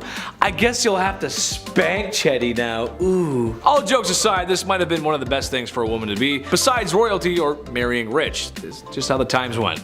Number 2, landowner. I was shocked by this one too, honestly, but yes, women could own land. Sort of. It wasn't a blanket green light, it's a bit more confusing than that. Some could, some couldn't. There was a few rules here and there. They were stupid man patriarch poo-poo rules, but rules nonetheless. In Normandy, for example, only men and their sons could possess land ownership. In the Basque region, both sons and daughters could inherit land. In England, both could, but if there were any surviving men or brothers, then they would be considered first, and not women at all sometimes. So no, it's not as open as today, and you probably would catch some strange looks as a woman rolling up to an empty lot and staking your shovel in the ground. It makes life a lot easier if there aren't so many rules, and I know you guys agree with me at home. The less red tape, the better, right? And be nice to girls, be nice to women. Number 1, artists. This one hits home. I think Chris can agree with me on this one. A lot of male artists, writers, and poets get remembered from history, but there was a few decent female ones too. We gotta give them some spotlight. It sucks that males get all the spotlight. To me, this makes sense. In my experience, a lot of girls I knew growing up had natural talent for arts. I remember growing up in school and art class was always one of my worst subjects. No, not because I didn't follow directions, but my art never came out the way I wanted it to. I didn't feel the motivation, babe. I couldn't see the motivation. Most of the girls in art class just passed with flying colors. No pun intended. And for writing, well, besides my dyslexia, if you looked at a paper I wrote in the 6th grade versus a girl from my classroom in the 6th grade, what's the difference? Well, you can actually read hers. Mine are terrible. All grade school antics aside, notable artists and writers include Clerica Gouda, that's a cool name, and Hildegard of Bingen. Names you might not know, but for sure are worth a Google search. At number 10, roast hedgehog. Hedgehogs, am I right? They're cute little spiky balls of fun, and they make pretty good pets too. They're so cute that you would never want anything bad to happen to them, right? Well, if you lived in the medieval ages, you might beg to differ, because while today we see hedgehogs as these lovable little creatures, back then they were nothing but something to feed your family for dinner. Sorry to anyone who owns a hedgehog. Yeah, hedgehogs were a delicacy back then, and there's even a record of a common recipe for them. In the olden days, when someone was looking to cook up a hedgehog for dinner, you would first have to unalive it and then gut it, tie it up, and wrap it in pastry. Apparently, if your hedgehog wouldn't unroll after it was taken out, so to speak, you would just have to simply boil it in water and continue the preparation process. Apparently, back then it was believed that eating hedgehogs helped with medical conditions like throat inflammation and leprosy. Not really sure how effective that was, but it was still a thing. At number 9, porpoise pottage. During Lent, people weren't allowed to eat meat. Normally, people would substitute fish into their diet during this time, but if you were one of the wealthy, then you could treat yourself to something a little more extravagant than just plain old fish. For those who could afford it, they would sit down to a seafood feast, and they really ate anything that came out of the sea. We're talking fish, lobster, crabs, eels, and dolphins. Yeah, they thought that dolphins were fish and so safe to eat during Lent. In a recipe book from 1399 written by King Richard II's cooks, there was a recipe for porpoise fermentry, which was basically a sweet and spicy wheat porridge with dolphin on top. It consisted of almond milk and saffron and just sounds absolutely vile. I couldn't imagine what a dolphin would even taste like, but I wouldn't imagine that it would taste very good, especially with almond milk, wheat, and saffron. But would you guys try it? Now, before I carry on telling you guys about the weird things that people ate in medieval times, I would first like to take a moment to ask you guys to leave a like on this video if you're enjoying it so far, and maybe even consider subscribing to the channel to see more videos like this one. At number 8, garbage. Ever heard of a garbage plate? It's a dish that originated in Rochester, New York, and it is a big plate of things like macaroni salad, baked beans, french fries, and a bunch of other things. Well, in medieval times, they also sort of had their own garbage plate, but unfortunately it doesn't sound nearly as good as the one from Rochester. Their garbage was pretty foul, and honestly I don't think that you could pay me enough to sit down and eat this thing. As the name dictates, garbage was made of, well, garbage. Anything that wasn't used in other dishes was basically thrown into a pot, cooked up with some seasonings, hopes, and dreams. Even the recipe sounds gross, dude. In an excerpt from a medieval cookbook, to prepare garbage, it says to quote, take good giblets, aka the garbage, chicken heads, feet, livers, gizzards, and wash them all clean.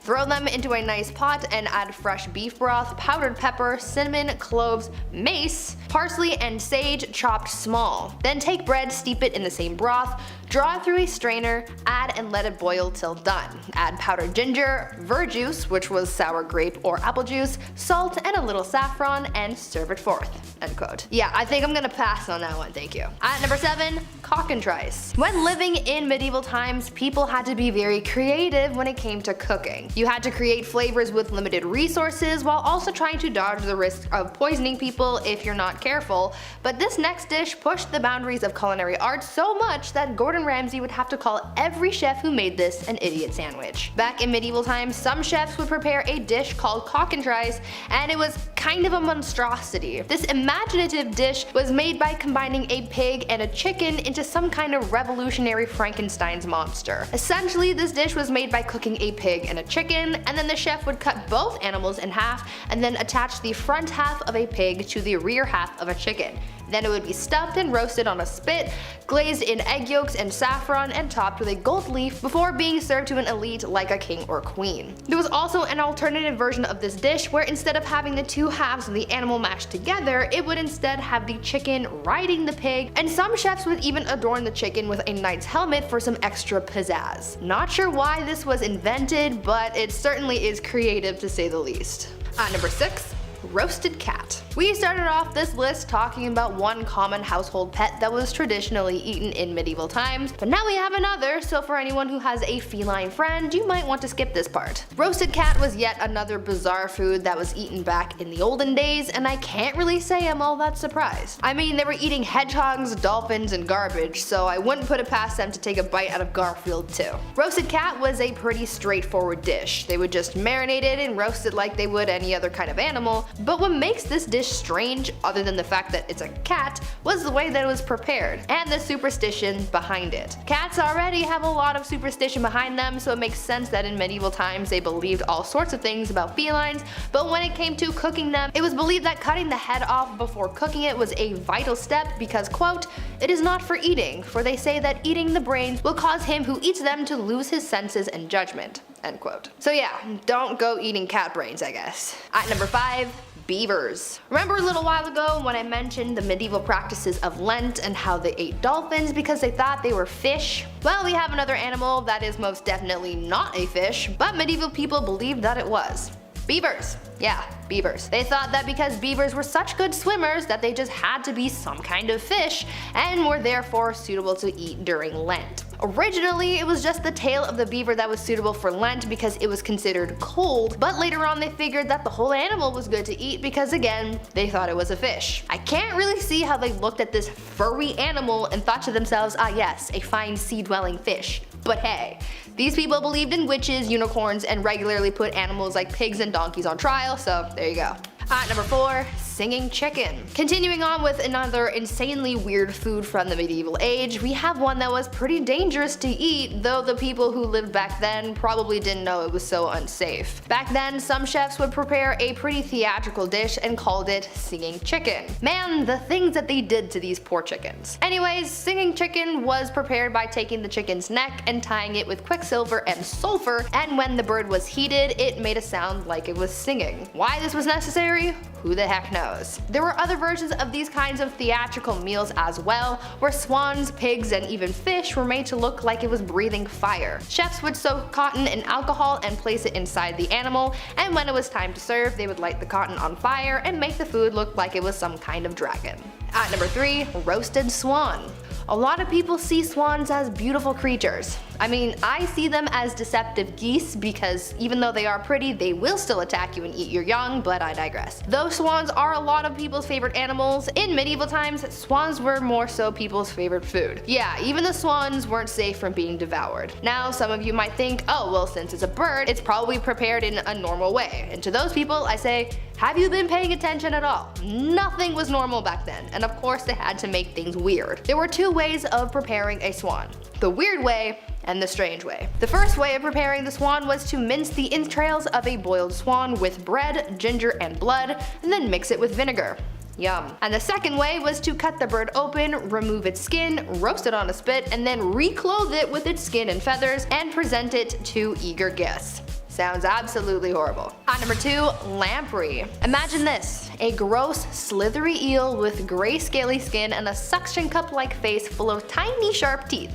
Does that sound tasty to you? Because I can't say it does. However, to people in the medieval age, apparently it was finger licking good because this lamprey was all the rage and was actually a favorite of King Henry I of England, who was actually said to have died from eating too many lamprey. Lamprey was considered a delicacy and was often enjoyed with a side of hot sauce. I don't care how it's prepared, you cannot catch me eating a sharp-toothed worm of the sea. And finally at number 1, live food. I think that by now we understand that medieval cuisine was as much about theatrics as it was about sustenance. Between singing chickens, fire-breathing fish, and cockatrices, a lot was happening in the kitchens back then, but by far the weirdest food trend from the medieval age was their live food shows. Because a lot of people loved a good show, chefs came up with a new idea to wow their dinner guests, where they would serve an animal that looked to be dead and cooked, only for it to get up and run away when it got to the table. The most common animal used for these theatrics was of course the chicken. To prepare this unorthodox dish, the chef would take the animal, let's use the chicken as an example, and they would pluck it while it was still alive and glaze it to make it look like it had been cooked. They would then wait until the chicken fell asleep in the kitchen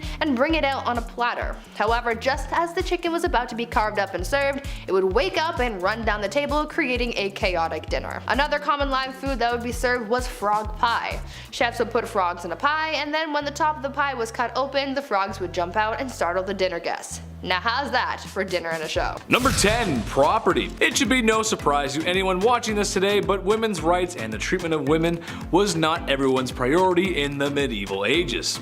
Dudes were just mean. I'm sorry.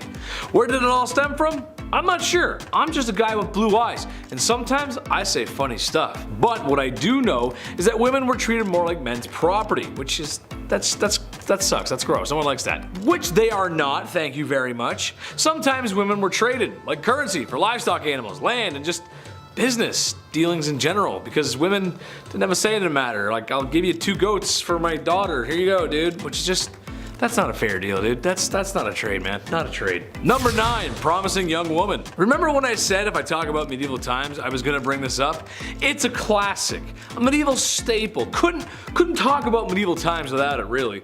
What am I getting at? Well, that's marrying a woman in her midlife, about 12 years old. Yeah, I know, it's gross, deplorable, despicable, naughty, and just unsavory. Okay, so people only lived to their mid-30s and 40s back then, so time is of the essence. Sure, I get it, but come on, man. I am hereby banning any cradle robbing or diaper sniping. That includes the dudes who out of high school and they're dating a woman still in high school. I'm banning it, that's it. Chetty says no. Number 8, bedroom watch party. Okay, let me paint the scene for you. It's 2009. You just finished pre-drinking and watching the latest episode of Jersey Shore with your friends. There's enough hair product in your hair to keep a bowl of lime jello still. You slap on some Uggs and head to the club.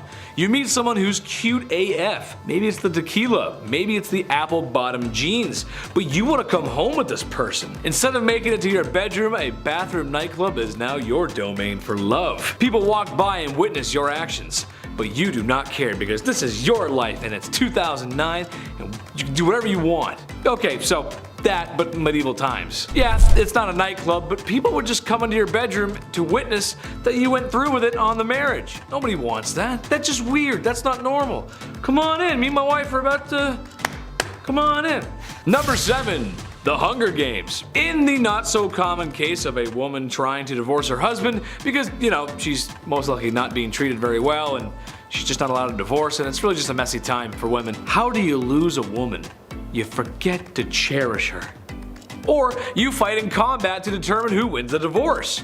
And by winning the divorce, I mean whoever wins lives. Yes, this was something that was actually done in medieval Germany. Basically, there's a little arena. Husband gets put into a hole to make it fair, I guess. There's a sack of rocks and a club, and then you just full send it and start swinging at each other. I feel like most divorces suck. Not that I would know, I've never been married, but I mean, come on, are the married people really telling me at home right now that they want to swing rocks and clubs at each other? I don't think so. Number 6, gross. Genghis Khan, maybe the most down bad dude to ever get on a horse and do what he did. Well, maybe except Arthur Morgan, but he's not real, even though I wish that chiseled, handsome, rugged man was. Despite my daydreaming fantasies, I'm here to talk about a really bad dude, Genghis Khan. medieval conqueror and womanizer. He had so many wives, who a good portion of which were forced at sword point to be his wife, and husband and wives were not exactly sitting around the couch watching news together back then. They did the deed, whether or not both partners signed off on it. What I'm getting at is he had so many offspring that his DNA is still with us today. 0.5% of the male population on Earth are descendants of the Mongol warrior. That's over 60 million dudes. That's just insane, bro. Number 5, the moss. I ain't gonna come in here and tell you I know what it's like to be a woman or pretend I understand. There's been lots of great photos of humans that have been taken throughout history, but one that we miss for sure is when I was a kid and I learned what happens to women on those special couple days of every month. Not shock, just confusion. The look on my face, it was priceless. I wish y'all could have seen it. We got things mostly figured out now though, but think about the past. Medieval times, not an understanding time for ladies. There were just no products to help in that scenario. So, have you ever wondered what they did? I did. Weird thing to think, I guess, but oh well. Moss pads, yeah. Take some moss, you wrap it up in a cloth, bada bing, bada boom, now you're in business. Which actually is really smart when you think about it. I never would have thought of that, but I'm a dude, so I wouldn't think about that. I don't think about those big thinking thoughts and things sometimes. I'm just a big dumb guy. Number 4, witch hunt. This is also a time where if a woman speaks out of line, or does something to upset the feng shui of things, there's a good chance she will get labeled a witch and burned at the stake. This was becoming an issue because, well, it was becoming a witch hunt, meaning anything that was slightly not cool or basically anything people feared or disliked could be labeled witchcraft, and thus likely an innocent woman would be burned at the stake. I mean, it sounds like they had it down to a science, really. Woman does something crazy, we'll bring out the charcoal briquettes. No, see, that's not right. It's not like they could have done this amazing thing called investigate. You know, see if the woman was actually innocent or the claims that she was a witch because she wants to be paid a fair wage like a man. Doesn't really sound like witchcraft to me. Maybe don't be so hasty to bust out the pitch and torches. That's all I'm saying. Number 3, you gotta do what you gotta do. I know what it's like to be down on your luck. Trust me, it sucks. It's not fun. But you budget, save, and work hard. You'll be back in the black before you know it. Women of medieval times got up and went to work. The kind of work a lot of women were forced to do because of circumstances. The oldest profession in the book, selling booty. It's been happening since day one and it won't be going anywhere soon. Now, I'm not here to condemn that kind of work. And funny enough, in medieval times, it was considered to be an actual profession. I just feel if you're gonna be in that line of work, it should be your choice. I'm a Las Vegas kind of guy. I love gambling, boozing, and the freedom to do what you want after strolling out of a casino after too much drinking and gambling. If you know what I mean. Sometimes you gotta do what you gotta do to make the bread, and they just had to do what they had to do. And that's it. Number 2, Hell Hath No Fury. Princess Olga of Kiev was a prime example of hell hath no fury like a woman scorned.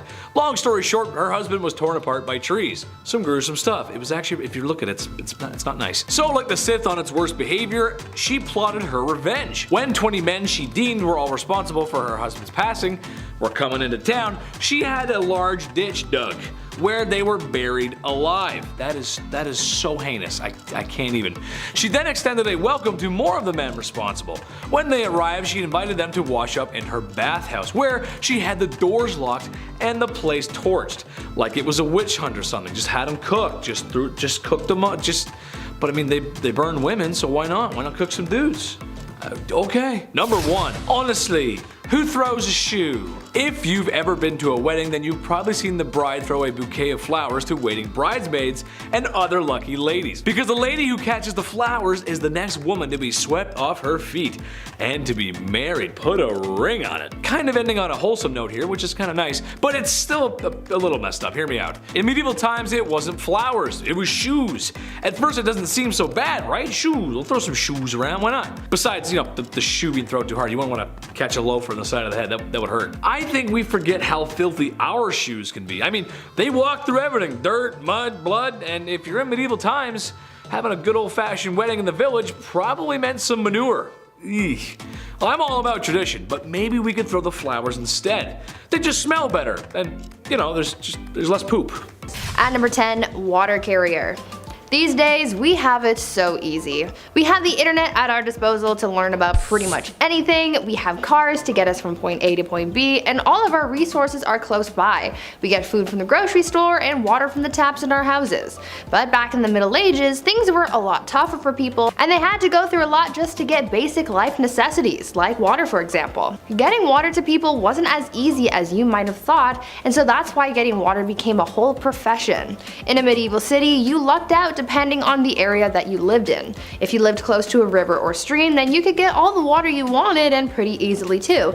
But if you weren't so lucky to live near this resource, then you might have had to hire a water carrier to fetch it for you. People sought out strong young men to become water carriers for them, and as the name implies, they would get paid to go to the nearest source of water and bring it back for their employer. This profession became pretty popular in the late medieval period in London, and by this time so many people were working as water carriers that they created their own fraternity. At number 9, town crier. I'm sure you've heard of the town crier at some point in your life, right? They're often incorporated into pop culture pieces that take place in the medieval times. When you think of the town crier, you might also think of the famous hear ye that is associated with the speeches of the town criers. Back in the Middle Ages, the role of the town crier was a very important one, as it was a crucial way for the local authorities to communicate with the residents of their community. The town crier would often make announcements of new laws, royal proclamations, the start of events, and even the punishments of criminals. They were basically the news anchors of the past. Also, as I mentioned, we normally associate the town crier with the phrase hear ye, but the phrase first started off as oye, oye, oye, which later evolved into the phrase that we are more familiar with. Before we carry on talking about these strange jobs from back in the days of old, why not take a moment to leave a like on this video if you're enjoying it so far, and while you're at it, consider subscribing to the channel to see more videos like this one. At number 8, scribe. These days, most people know how to read and write. It's part of our basic education and is one of the first things that we are taught as kids in school. As we progress in society, basic literacy is taught more and more throughout the world, as some people in parts of the world might not have access to this privilege, but back in medieval times, most of the population was illiterate, which made the roles of scribes so crucial. Not everyone had access to the right education, but for those who did and could read and write, they often became scribes. The role of the scribe was as straightforward as the name predicts. Essentially, their job was to write. Scribes were hired to write all kinds of documents ranging from letters to business contracts. One of their hardest jobs though was to copy manuscripts, which was a job that may have taken a scribe several months to complete. Many men and women in monasteries held jobs as scribes, but for common folk in villages, being able to become a scribe was seen as highly valuable as well. At number 7, reeve. These days we have elected officials in our communities who serve as a sort of voice of the people. Back in the Middle Ages, they sort of had someone similar to that, and they were called reeves. The reeve was something of a local administrator, and their job was to oversee the day-to-day running of a manor, as well as to solve disputes between the peasants. The reeve was a peasant too, but they were normally elected by their neighbors or chosen specifically by a lord, and served as a reeve for a 1-year period. This job eventually faded away as the feudal system began to decline, but fun fact, you can still find some reeves in parts of Canada. At number 6, peddler. This next job from the Middle Ages is one that we kind of still have these days, just a little more modern. We're talking about peddlers. You know how there are people who go door to door trying to sell you something, like back in the day when Avon used to do house calls? Well, this was essentially what peddlers did. Their job was to travel from village to village to sell various goods. This was how a lot of people in more remote areas were able to buy certain items. The peddler's job was pretty important for the local economy because it was able to bring business to larger areas than just one local town. It seemed like a good enough job, but socially speaking, peddlers were always looked at with suspicion. Oftentimes, local people would accuse peddlers of being criminals. Now, they easily could have been criminals, but it's really a case-by-case situation. You can't judge someone for just trying to get their coin. At number 5, gong farmer. Now, even though there were simple jobs like being a scribe and carrying water to people, there were also some messy and not so glamorous jobs as well.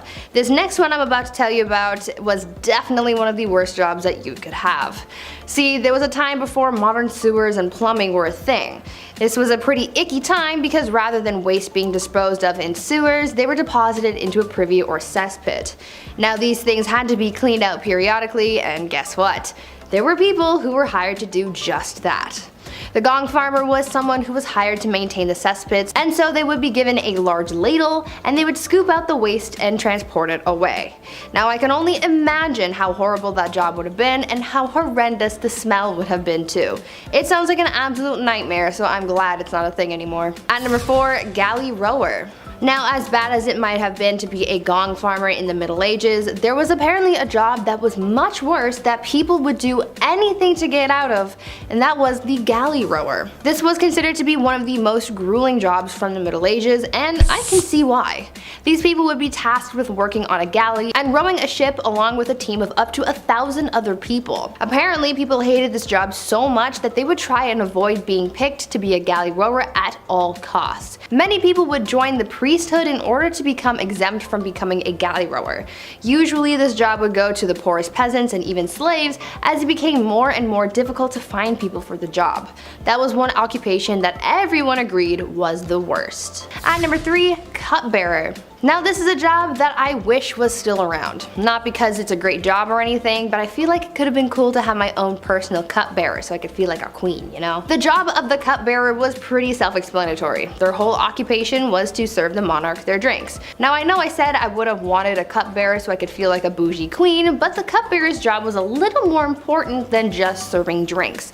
See, there was always the fear that the reigning monarch could get poisoned because it was a very common act of treason back in the Middle Ages. The cupbearer was the only person tasked with serving drinks to the king or queen because they had to make sure that it wasn't poisoned, even if it meant tasting the drink themselves before serving it, just to make sure that all was well in the cup. A lot of trust had to be put into this cupbearer so they could be quite influential in the courts if all went well. They were risking their lives and safety doing a pretty basic task, but it was for the good of the realm. At number 2, alewife. Speaking of drinks though, let's talk about how the drinks got into the cups and who made them. In medieval England, women were mostly tasked with the practice of brewing ale, and they were aptly named alewives as a result. Alewives were very important not only for business, but also for the good of their families. Brewing was a quote, small scale, low investment, low profit, low skilled industry, but it brought success to a lot of married women as well as a substantial amount of independence, since this would have essentially been their business and their own source of income. These women would always be hard at work brewing because they sold their ale quite quickly. Ale didn't have a very long shelf life, and so they would make and sell their beverages quickly to keep up with demand and to compete effectively with others in the trade. Eventually though, the alewife was extinguished by the 15th century as brewing became more commercialized and people sought to take the independence of women away. And finally, at number 1, alchemist. As you can probably imagine, science wasn't all that advanced back in the Middle Ages. There wasn't really much understanding of how the world worked. Back in these days, there were people who tried to practice science in a way that they knew how before many advancements in the field came out, and these people were called alchemists. These alchemists believed that it was possible to change metals and chemicals. They tried to purify metals to change them into other things, and one of the most common experiments was trying to convert tin into gold or silver. For other alchemists though, their mission was to come up with new medicines to heal people and cure them of their ailments. Alchemists were quite popular until the 17th century, as the ideas behind alchemy were replaced by the science of chemistry. I guess you could say that alchemy walked so that chemistry could run. At number 10, Groom of the Stool. There were a lot of really horrible jobs back in the Middle Ages. I mean, these people literally took any task you could think of and turned it into an actual profession. From fetching water from the nearest stream to handing drinks to people, everyone had some kind of job. But with that said, some jobs were worse than others, and here's one of them. The Groom of the Stool was a job created during the reign of Henry VIII, where the role was to monitor and assist the king in his bowel movements. They would carry a commode around at all times, waiting for the king to do his business, and they were also tasked with monitoring the king's diet and meal times, and would organize the king's days around his break times. They were also tasked with undressing the king for him to do his business, and it's also been suggested that they would have to, quote, cleanse the royal posterior as well. You know you're well off when you hire someone just to take care of your bodily business. Talk about a crappy job. At number 9, kissing sheets. For thousands of years, one of the biggest threats that people of royal or high status had to worry about was being taken out by their enemies. Monarchs worried about the threat of being poisoned by their enemies, as it was one of the most common methods of offing someone. So they thought of an array of precautions to take in order to prevent being taken out by some kind of spicy death sauce or something. Many monarchs hired tasters to try their food before it was given to the king to make sure it wasn't poisoned, but some monarchs were also afraid of being poisoned through something that they touched. This is why Henry VIII hired someone with a very important job to make sure that his bed wasn't poisoned. The person who was tasked with making the king's bed was also required to kiss every part of his bed every morning. They would kiss the pillows, the sheets, and blankets to prove that someone hadn't smeared poison on it. The king was also concerned with people poisoning his clothes too, as well as his sons, and so they would be tested for poison before they got dressed. Henry VIII was really out here providing employment for just about every weird task you could think of. Before we carry on talking about some of the strangest professions from back in the Middle Ages, why not take a moment to leave a like on this video if you're enjoying it so far, and while you're at it, consider subscribing to the channel to see more videos like this one. At number 8, Leech Collector. Back in the Middle Ages, things were still quite underdeveloped, like medicine for example. In our last video, I told you guys about alchemists who, at the time, were pretty much the ones who sought out cures for different ailments. Because science wasn't really known to them back then, they tried using whatever they could find to create cures, and one of the most common things that were used in medicine were leeches. Now, as we've learned by now, anything could become a job in the Middle Ages, and so gathering leeches became a profession. What's even weirder than the fact that finding leeches was someone's job is the method of how they collected those bad boys. Leech collectors would wade into the water with bare legs and wait for the leeches to come to them. They would swish around and try to gather as many leeches on their body as possible. They would then get out of the water and pry the leeches off, putting them into a bucket and selling them to people in town like barber surgeons and other medical professionals. Now, I can't say I've ever had a leech on me, so I don't really know what it feels like, but I can imagine that it's an uncomfortable feeling, so to have a bunch of them all over you must have been a nightmare. At number 7, Fuller. Wool was a very important part of life for people back in the Middle Ages. They were able to make all sorts of things out of it, and because it was waterproof because of the natural oils in the wool, it made processing the wool quite easy. But soon people found out that whatever they made out of the wool ended up being quite coarse and frayed easily. They figured that if they removed the oil from the wool, then it would make the overall product a little nicer, which it did, but the oil removing process definitely wasn't pleasant. Back then, in order to get the oils off wool, people called fullers would process the wool by pouring stale urine over it and then stomping on it. They needed some kind of alkaline solution to dissolve the oils, and urine was the best and most abundant solution. What makes this extra gross though is the fact that when it came to big batches of wool, they would have needed the urine of a bunch of people to get the job done. So that means that the fuller would have been sloshing around in the urine of like half the town. Gross. At number 6, Ostiary. In the Middle Ages, religion played a big part in the lives of the people, and there were actually quite a few jobs centered around having something to do with the church. This is true with ostiaries, who worked almost like a secretary for the church. This position was normally held by a man who wanted to move up in the church's hierarchy. He was basically doing a menial task to butt kiss his way to the top. Ostiaries were tasked with being kind of like a church bouncer. They would make sure that unbaptized people didn't come into the church during certain times, and they would also man the doors during baptisms. This profession was based on the Roman habit of having a slave guard the doors of their master's house. At number 5, bear leader. Now here's a really strange job from the Middle Ages, which sounds both terrifying but also kind of cool. Back in the Middle Ages, blood sports were all the rage. Many of the monarchs who ruled during this time were obsessed with watching blood sports, which honestly kind of explains a lot, but that's besides the point. One of the most popular blood sports was bear baiting, which involved making a pack of dogs fight a bear. Sounds gruesome, but it also begs the question, well, where did you get the bear? Well, that's where bear leaders came into play. For bear leaders, their whole job was to lead bears from village to village so that they could participate in blood sports. Now it sounds super dangerous because, well, we're talking about a big bear, but imagine how much of a flex that would be to say, yeah, I wrangle bears for a living. Like, how cool would that be? Now that's something to put in your Tinder bio. At number 4, the piss prophet.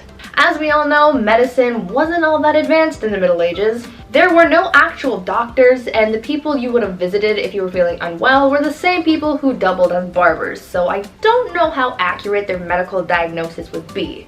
In medieval England, people didn't really know much about health, and many people were known to get diagnosed based on their pee.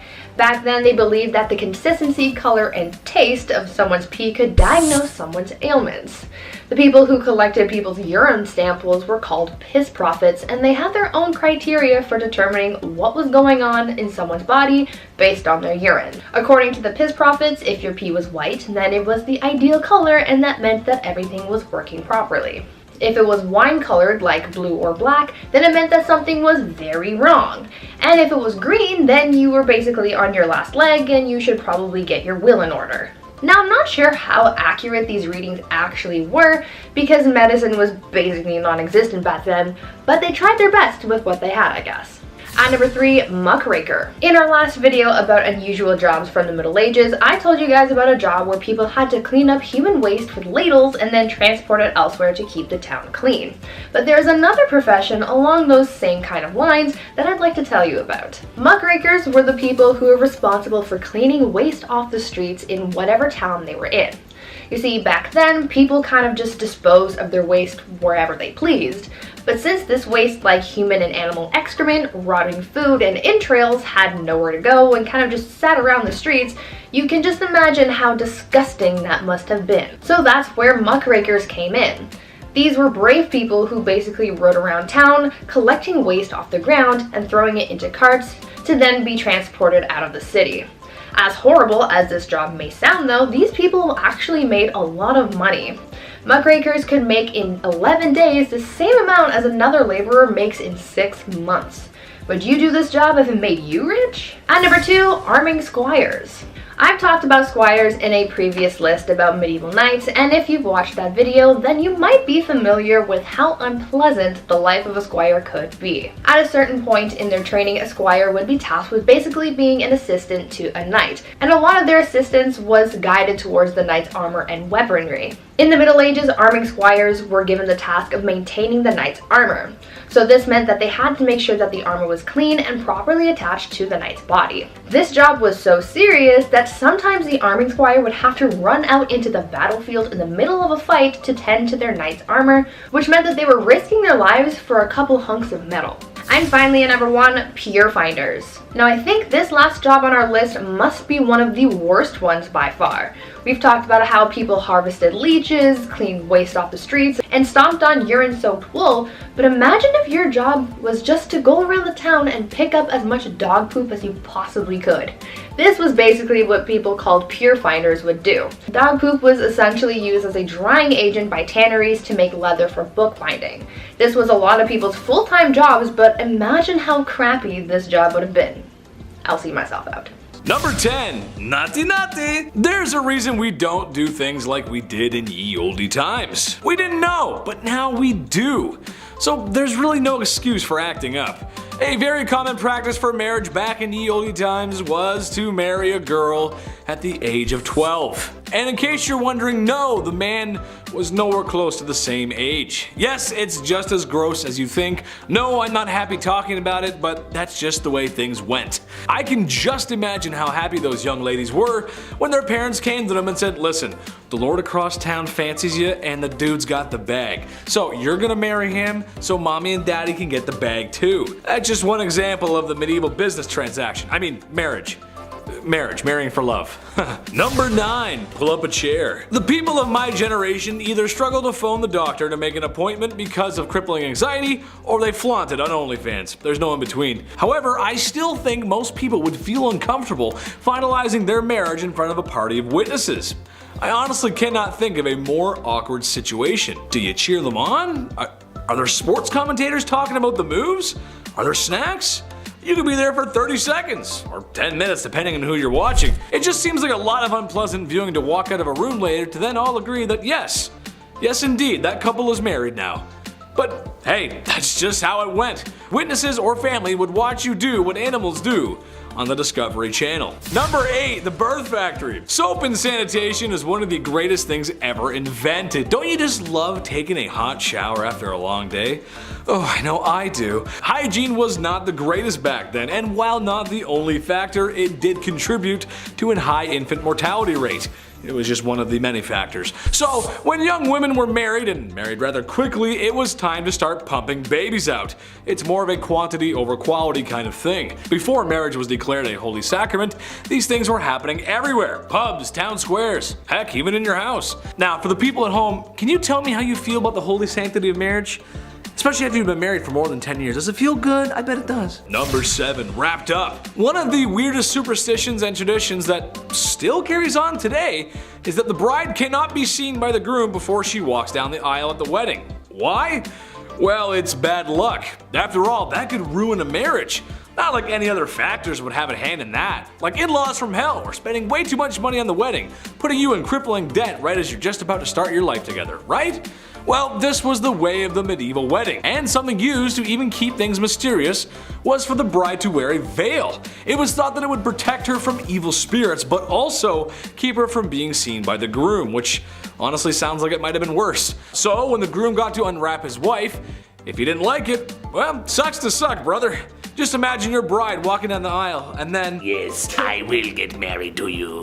Let's do it. Number 6, Mr. Steal Yo Girl. This one's pretty messed up. I'm not even sure how this was even possible, but hey, here we go. So on your wedding night, it was the legal right of feudal lords to come on down to your place and shack up with your soon-to-be wife. What? Who most likely was a virgin? That's right, the government would come down and fornicate with your wife. Sounds just like the IRS. Anyway, this messed up tradition is somewhat shrouded in curiosity due to its extremely uncomfortable nature and its legitimacy. It may or may not have happened, or at least if it did, it might not have been as commonplace as some people may think. Moving forward, I think it's safe to say that this tradition can stay in the past, as there's no need for the mayor of my town to be sweet talking to my wife during the wedding. Hey, Mr. Mayor, you get your hands off of her. Number 5, Mamma Mia. The best man at your wedding was most likely the groom's best friend who he most likely met in college and probably was part of his fraternity. And when given the mic to make a speech that was slightly inappropriate for younger audiences, the most common words of his vocabulary were probably bro and dude. All college friends put aside, the best man of the past had more of a greater responsibility than regaling the tale of the kegger at Stacy's house. Besides the feudal government coming to tickle your wife's fancy, there were others who wished to take the bride away, Bowser style. The best man's job was to prevent any of this from happening. Trying to get away with Koopa kidnapping meant the best man was gonna do battle with you, or just make sure the bride is protected. Like, you know, trying to run away from an arranged marriage because women are treated like property. Basically, he's a Luigi to Mario, except everyone actually respects Luigi in this case. Number 4, arranged marriages. All this stuff sounds awful, and you might be thinking, why do these women go along with this? Well, it's because they didn't have a choice. A lot of women simply didn't have the right to choose who they married. Kind of a rough time for the ladies. I would also hardly call these marriages as it really was more the lines of something like a business deal or a proposal. Families promised daughters to others. Being basically sold off to someone probably isn't a good feeling. For wealthier families like royals, a lot of times it was just about wealth and power, but also about keeping alliances, keeping borders in check. Your daughter marries my prince, now we're allies. Oh, you've got a son? Great, because I've got a niece that just turned 13. Gross. Number 3, marital disputes. I like to joke around in this channel. Oh hell, who am I kidding? I like to joke around all the time. But this is kind of a touchy subject. But it's the truth, considering everything else that was going on, and it's not that far from the truth to say that women probably were not respected well inside the home either. This was a time long before equal rights and the resources that women today still need in case of domestic issues. I, as an internet comedian, cannot do the subject justice as it's something of a more sincere conversation to be had. However, I can talk about it from the medieval times, and some men just needed to be put in the naughty corner bad. Life was a lot harder for the average Joe back then, which means it was a lot tougher for the average Jane. Tough conditions don't excuse men treating women that way, but what I'm saying is, it just wasn't a great time overall, especially for the women. Naughty, stay in the naughty corner, you bad medieval men, bad. Number 2, mail order. This kind of goes without saying, but men basically just got to pick a wife. Using money, power, or because somebody just owes you a favor. You get to pick out a wife. It was basically like shopping for a new car. You look around, check your options. Remember, this is the time when women were treated as property. Perhaps the biggest divide between men and women back then is that while men treat marriages like business or political agreements, they are still looking for love, where for a woman, she just doesn't have that option. Sometimes marriages go bad, but can you imagine what it would be like to be in a marriage you didn't even want to be in from the start? Man, that's rough. Number 1, married games. This one is just too weird not to mention. Divorces were not that common back then, till death do you part, and depending on if the church would even allow it, but however, in the ye olde times, in the land of Germany, there was a really messed up process called trial by combat, which basically meant when husbands and wives needed to work something out or separating, they fought for it, Hunger Games style. The man was placed in a hole to level the playing field, and the woman had a sack of rocks that she would use. Not that any married couple today would ever want to hit each other over the head with anything, right? Come on, that's not you guys love each other. And when this display of happy matrimony was finished and a winner was declared, the other had their light snuffed out. In a nutshell, the only way to divorce or remarry was if your spouse ceased to exist. Kicking off the list at number 10, black cats. Yeah, we'll start this dark list off a little slowly, we'll ease our way into the witch trials. You see a black cat cross in front of you, what's the first thing you think? Bad luck, bad omens, bad stuff? Does that cat belong to anyone? Maybe I should take it home and take care of it. Well, in 1232, Pope Gregory IX, he exposed a cult of witches in northern Germany. Yeah, he wrote an expose called Vox in Rama. He went in deep. He knew some of the ritual words used at these cult meetings. He knew everything, which, in my opinion, a little fishy, right? This guy knows a lot. Were you involved, my dude? What's going on? He exposed the happenings, including the involvement of one black cat. They would oddly kiss it and worship it. Now, at first, when reading about this, I was like, oh no, the cat, what's gonna happen? No, it's good. It was cat worship in this way, which is odd, but better historically. The Pope did afterwards send hunters out to eliminate any cat in sight, so it is pretty dark and scandalous. The level of cats in the mid-1200s was almost at an extinct level. Pretty horrible, right? If only we had all those cats later on in 1347 when, rats carrying the Black Death arrived. We definitely could have used a few cats, but witches. Number 9, flat earth. Okay, it's 2022. We can watch live footage right now from the International Space Station just whipping around us. We can fly to Australia in this day and age. We can have a window seat and watch the entire commute. But there's still a good amount of people today that believe that the earth is flat. How shocking is that? How scandalous indeed. The same guys who believed women were witches were also like, oh, of course the earth isn't flat. That's crazy. How conflicting is that historically? We think any time before Columbus, especially back in the Dark Ages, we have this general idea that they didn't know anything, specifically the scale of the planet or even the universe for that matter. We're still launching telescopes into space to record the edges of the galaxy. There's so much we don't know today, yet there's still flat earthers. Shocking enough, the Middle Ages didn't see many of those. In the 13th century, navigators were regarding the earth as a sphere, with 4 cardinal points as well. Even going back further, looking at ancient Roman days, in 77 AD, Pliny the Elder, the ancient philosopher, also agreed on the Earth's shape. It was common knowledge, dare I say, even in the Dark Ages. So if you know any flat earthers, send them this link, and then also send them a link of the ISS. I don't know. Number 8, red hair problems. Alright, if you're a redhead out there, I'm sorry about this one. I had to talk about it. History can be ugly sometimes, and more often than not, it doesn't make a lot of sense. Historically, urine has been used for the greater good. Teeth whitening, Roman laundry days, urine makes leather soft. We get it. The Spanish Inquisition brought with them the idea that red hair was a sign of witchcraft. Yeah, the sign of the devil himself. The manuscripts published at that time about redheads too didn't help. They were horrible. The Proverbs of Alfred warns against having a redhead as a friend. And then another manuscript, Secretum Secretorum, warns against using redheads as advisors. Yeah, not even a work friend. Sorry, Big Chud. Ooh. 14th century manuscripts tell me that you're working for the devil, so now we can't talk to you, all because you have nice hair. Another manuscript from the 14th century believes that redheads are rarely faithful in both friendships and romantic relationships. Yeah, if you have a redhead partner, don't go through their phone, okay? Don't listen to the Spanish Inquisition, okay? Don't listen to the devil. They're not working for the devil, okay? They're just fine. They're redheads. Freckles as well. If you had freckles in the Middle Ages, Good game. Number 7, Macbeth's Curse. Every curse starts somewhere, okay? All you theater kids out there probably know about this one. I feel guilty talking about this. Here we go. There's a few things you can't say to an actor before a show, and oddly enough, good luck is one of them. Yeah, you're supposed to say break a leg. All these theater traditions you can't break, okay? You're about to go on and do Shakespeare and do like this huge monologue wearing funky shoes. You gotta be in the zone, okay? You gotta, it's like game day. Even actors have their playoff beards, you know what I mean? It's like a ritual, you gotta stick to it. This legend goes back to 1606, the time of Macbeth's first performance. The actor playing Lady Macbeth died right before the show, sadly, so Shakespeare had to step in and play the part himself. Now apparently at this time, a coven of witches cursed the show. Yeah, since then there's been tales of real daggers being used in the show accidentally instead of prop daggers. The Astor Place riot in New York City back in 1849, that was caused by rival actors both playing Macbeth in their respective productions. There's also countless amount of stories recalling botched performances of the play, but what do we think? Is this the case of being in your own head and we just never dropped it, or is the Macbeth curse real? I don't know. Coven of witches cursing plays. That sounds pretty medieval. I hope it's not real. That would suck. I just got cursed. Number 6, Witch's Curse.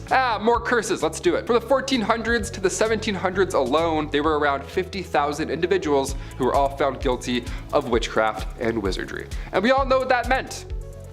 But how many of those were actual witches? Like really, was this a real thing? Were any of them actually found guilty? Was any of them the Red Woman from Game of Thrones? Like, did she do anything? We'll start with a woman named Mother Shipton. Mother Shipton, aka Ursula Southiel. She was a clairvoyant from the 16th century, England's greatest, if that. Her mother as well was a widely known witch, which is a little dark. But Ursula, she was good at her job. She was often compared to Nostradamus, so she was using her passed on abilities for the greater good. Again, greater good, the middle-aged greater good. She predicted the execution of Mary Queen of Scots, and she also predicted the internet. Yeah, in the 16th century, she predicted that thoughts around the world shall fly in the twinkling of an eye.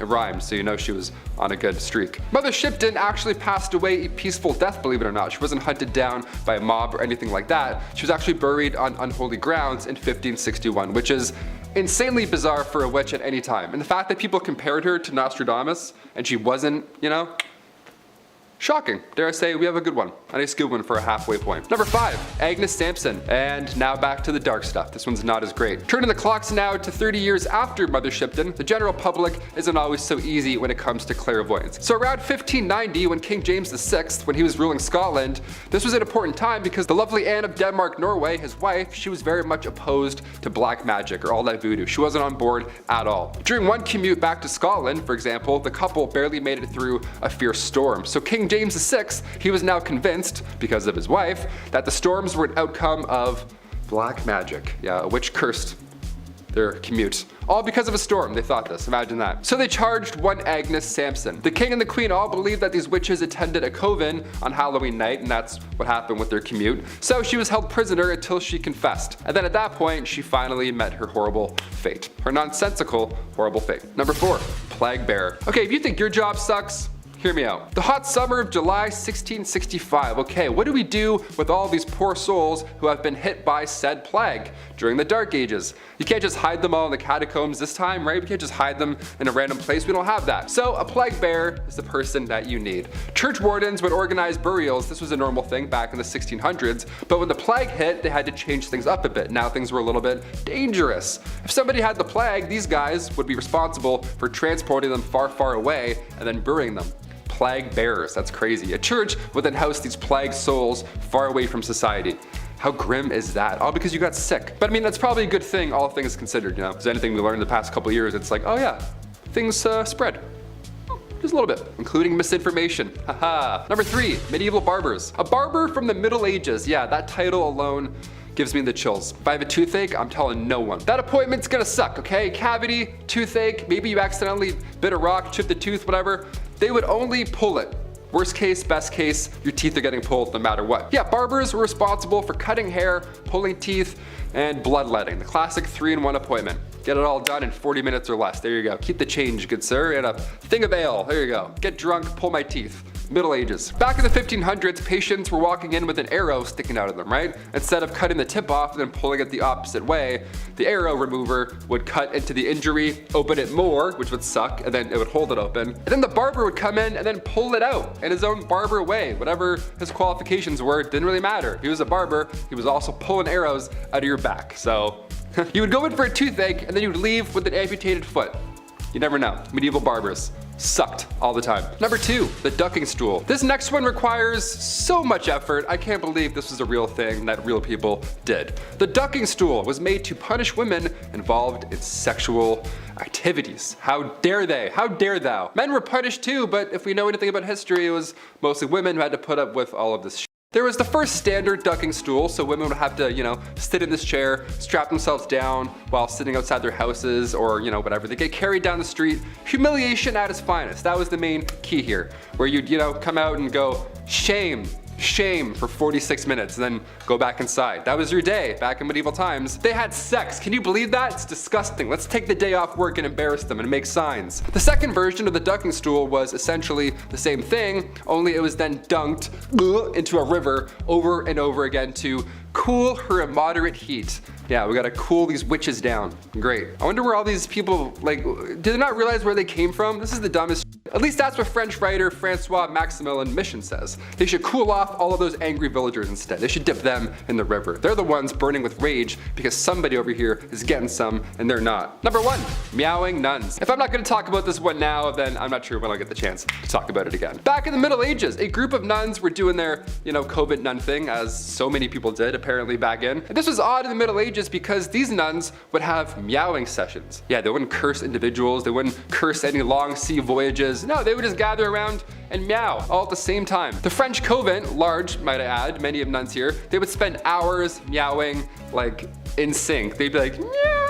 It would annoy nearby civilians so much that eventually soldiers had to come in and just beg them to stop. They're like, please stop meowing. I don't know why you're meowing, but please stop. For most of these cases, most likely not witchcraft. This one here with the meowing nuns, I don't know. I think that was actually, something was afoot. That was actually a curse. Either that or it's the greatest prank in history. Kicking off the list at number 10, the heretic's fork. Ah yes, I like sporks. This fork, I don't like. Another horrible thing for your neck right off the bat, here we go. The heretic's fork was designed so that nobody has to physically harm the victim, which is one of the worst in my opinion because now it's on them to get hurt from this punishment, and then no one has to even be responsible. A double-sided medieval fork, an old rusty, horrible fork, would be attached to your neck with a belt, anything that keeps the fork steady, you name it. So now the victim has to keep their neck straight or else the obvious and horrible would happen. Ugh, I hate it. I have a long neck too. That would be a long commute down.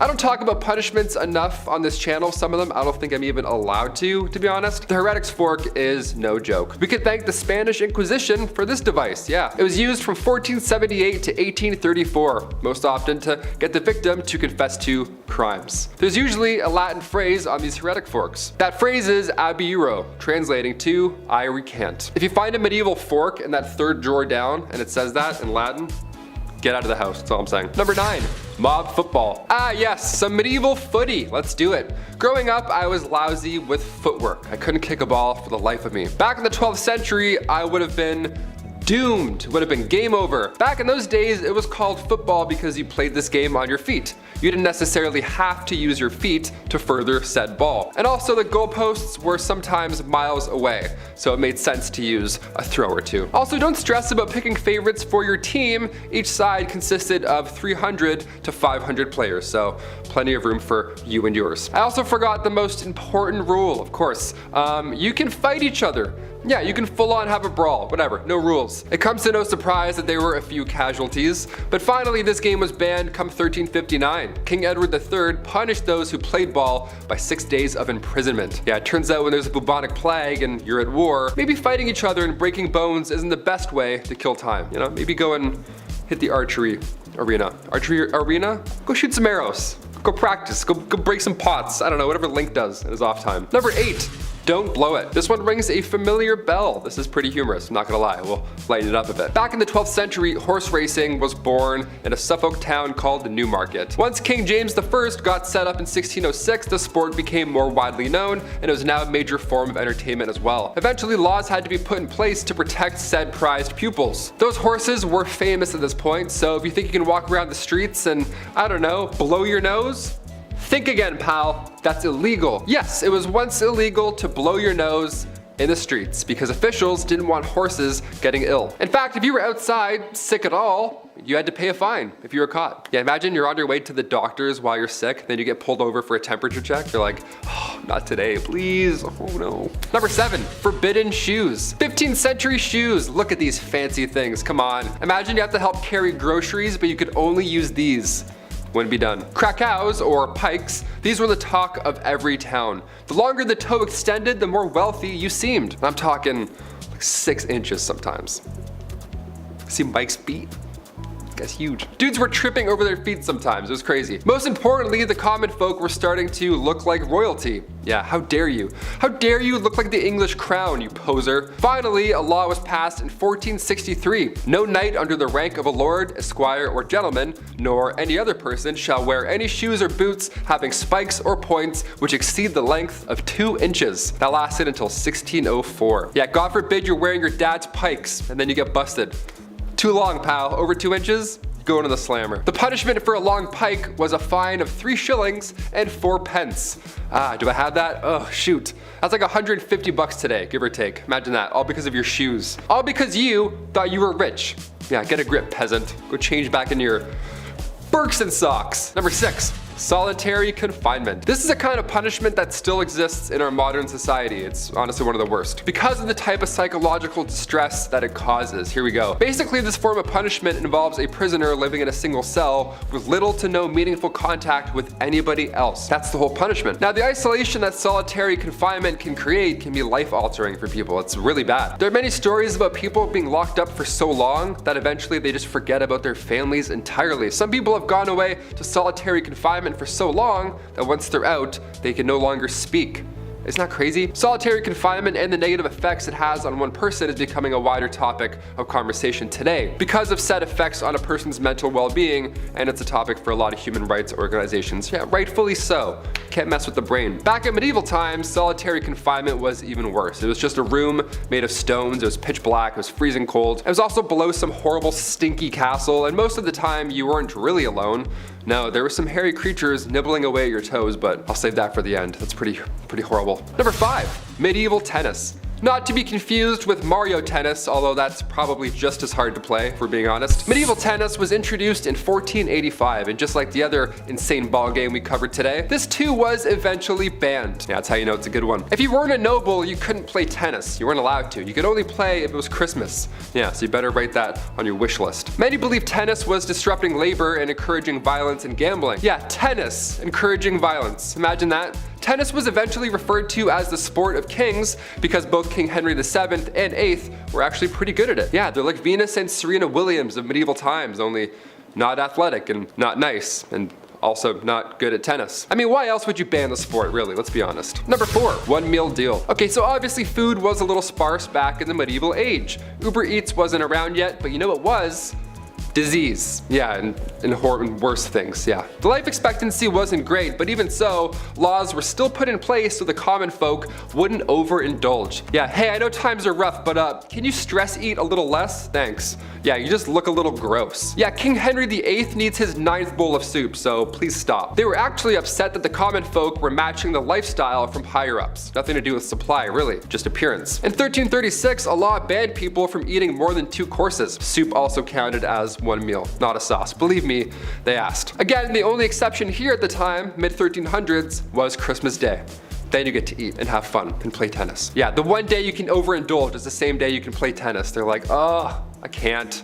Now I can't. Number 3, the thumbscrew. A little less graphic, but still a horrible specific device used for punishments, dare I say. The thumbscrew was used in the Middle Ages to get somebody to spill information or confess to a crime they probably didn't even commit in the first place. We didn't have anything else to detect lies, so these soldiers would make horrible devices to get you to spill the beans, or lie and say you did, and then we can go home. This was one of the best cases, really, the thumbscrew. It was also known as the thumbkin, and it would slowly crush your fingers, obviously. Just looking at it, you're like, does it do what I think it does?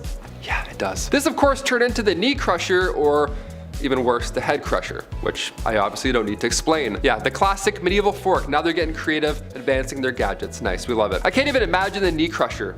That alone, no thank you. Let's move on. Number 2, the cake test. Of all the nonsensical tests performed during the Salem witch trials that we covered in part 1 and 2, this one takes the cake. Yeah, pun intended. I did that on purpose. It sounds delicious, but in reality, it was just spreading the disease even more. This was a popular method of seeking out witchcraft in England as well. See, they would make a cake out of, well, you guessed it, rye flour. Remember that, rye flour. And then they would add a little bit of urine from the accused witch. Yeah, I'm more of a chocolate cake guy myself, not a big fan of urine cake. But hey, who knows, maybe I'll change. But don't worry, nobody ate this cake, just an unfortunate village dog. Yeah, sad thing. They would feed this cake to a good boy, and then if the dog showed the same witchy symptoms, you know, being sick from said rye, then the town knew for sure that the accused was guilty. I just really wish one villager was like, maybe it's the pea. I'm just saying. Number 1, rats. Another Game of Thrones classic to finish off our horrible part 3. If you're a rat person, I know there's a lot of people who do tricks with their rats and stuff. That's great, but cover their little eyes for this one. This is horrible. Get them out of here. Rats were used as a medieval punishment. Where do I even start with this one? It was a punishment for the rats too, really. This is a 2-for-1 when it comes to pain. What was once called a rat trap involved a man being tied down to something, and then a metal enclosure or bucket being strapped to his abs or his chest. Inside this enclosure, there are rats, which the strapped down person can feel walking around in their skin. And then that's when the person, and still in the punishment, begins heating the other side of the metal enclosure, and historically hot coals were usually placed on top, which of course very quickly creates a hot environment for the rats inside. And many of you see where I'm going already, and you're like, ooh, yep, it's gonna happen. From here, the rats begin to frantically search for a way out, the softest way out, because just like us, they have survival instincts. And the metal enclosure is too hard to bite into, but a human's flesh, that's definitely not. Horrible, huh? Yeah, that's history.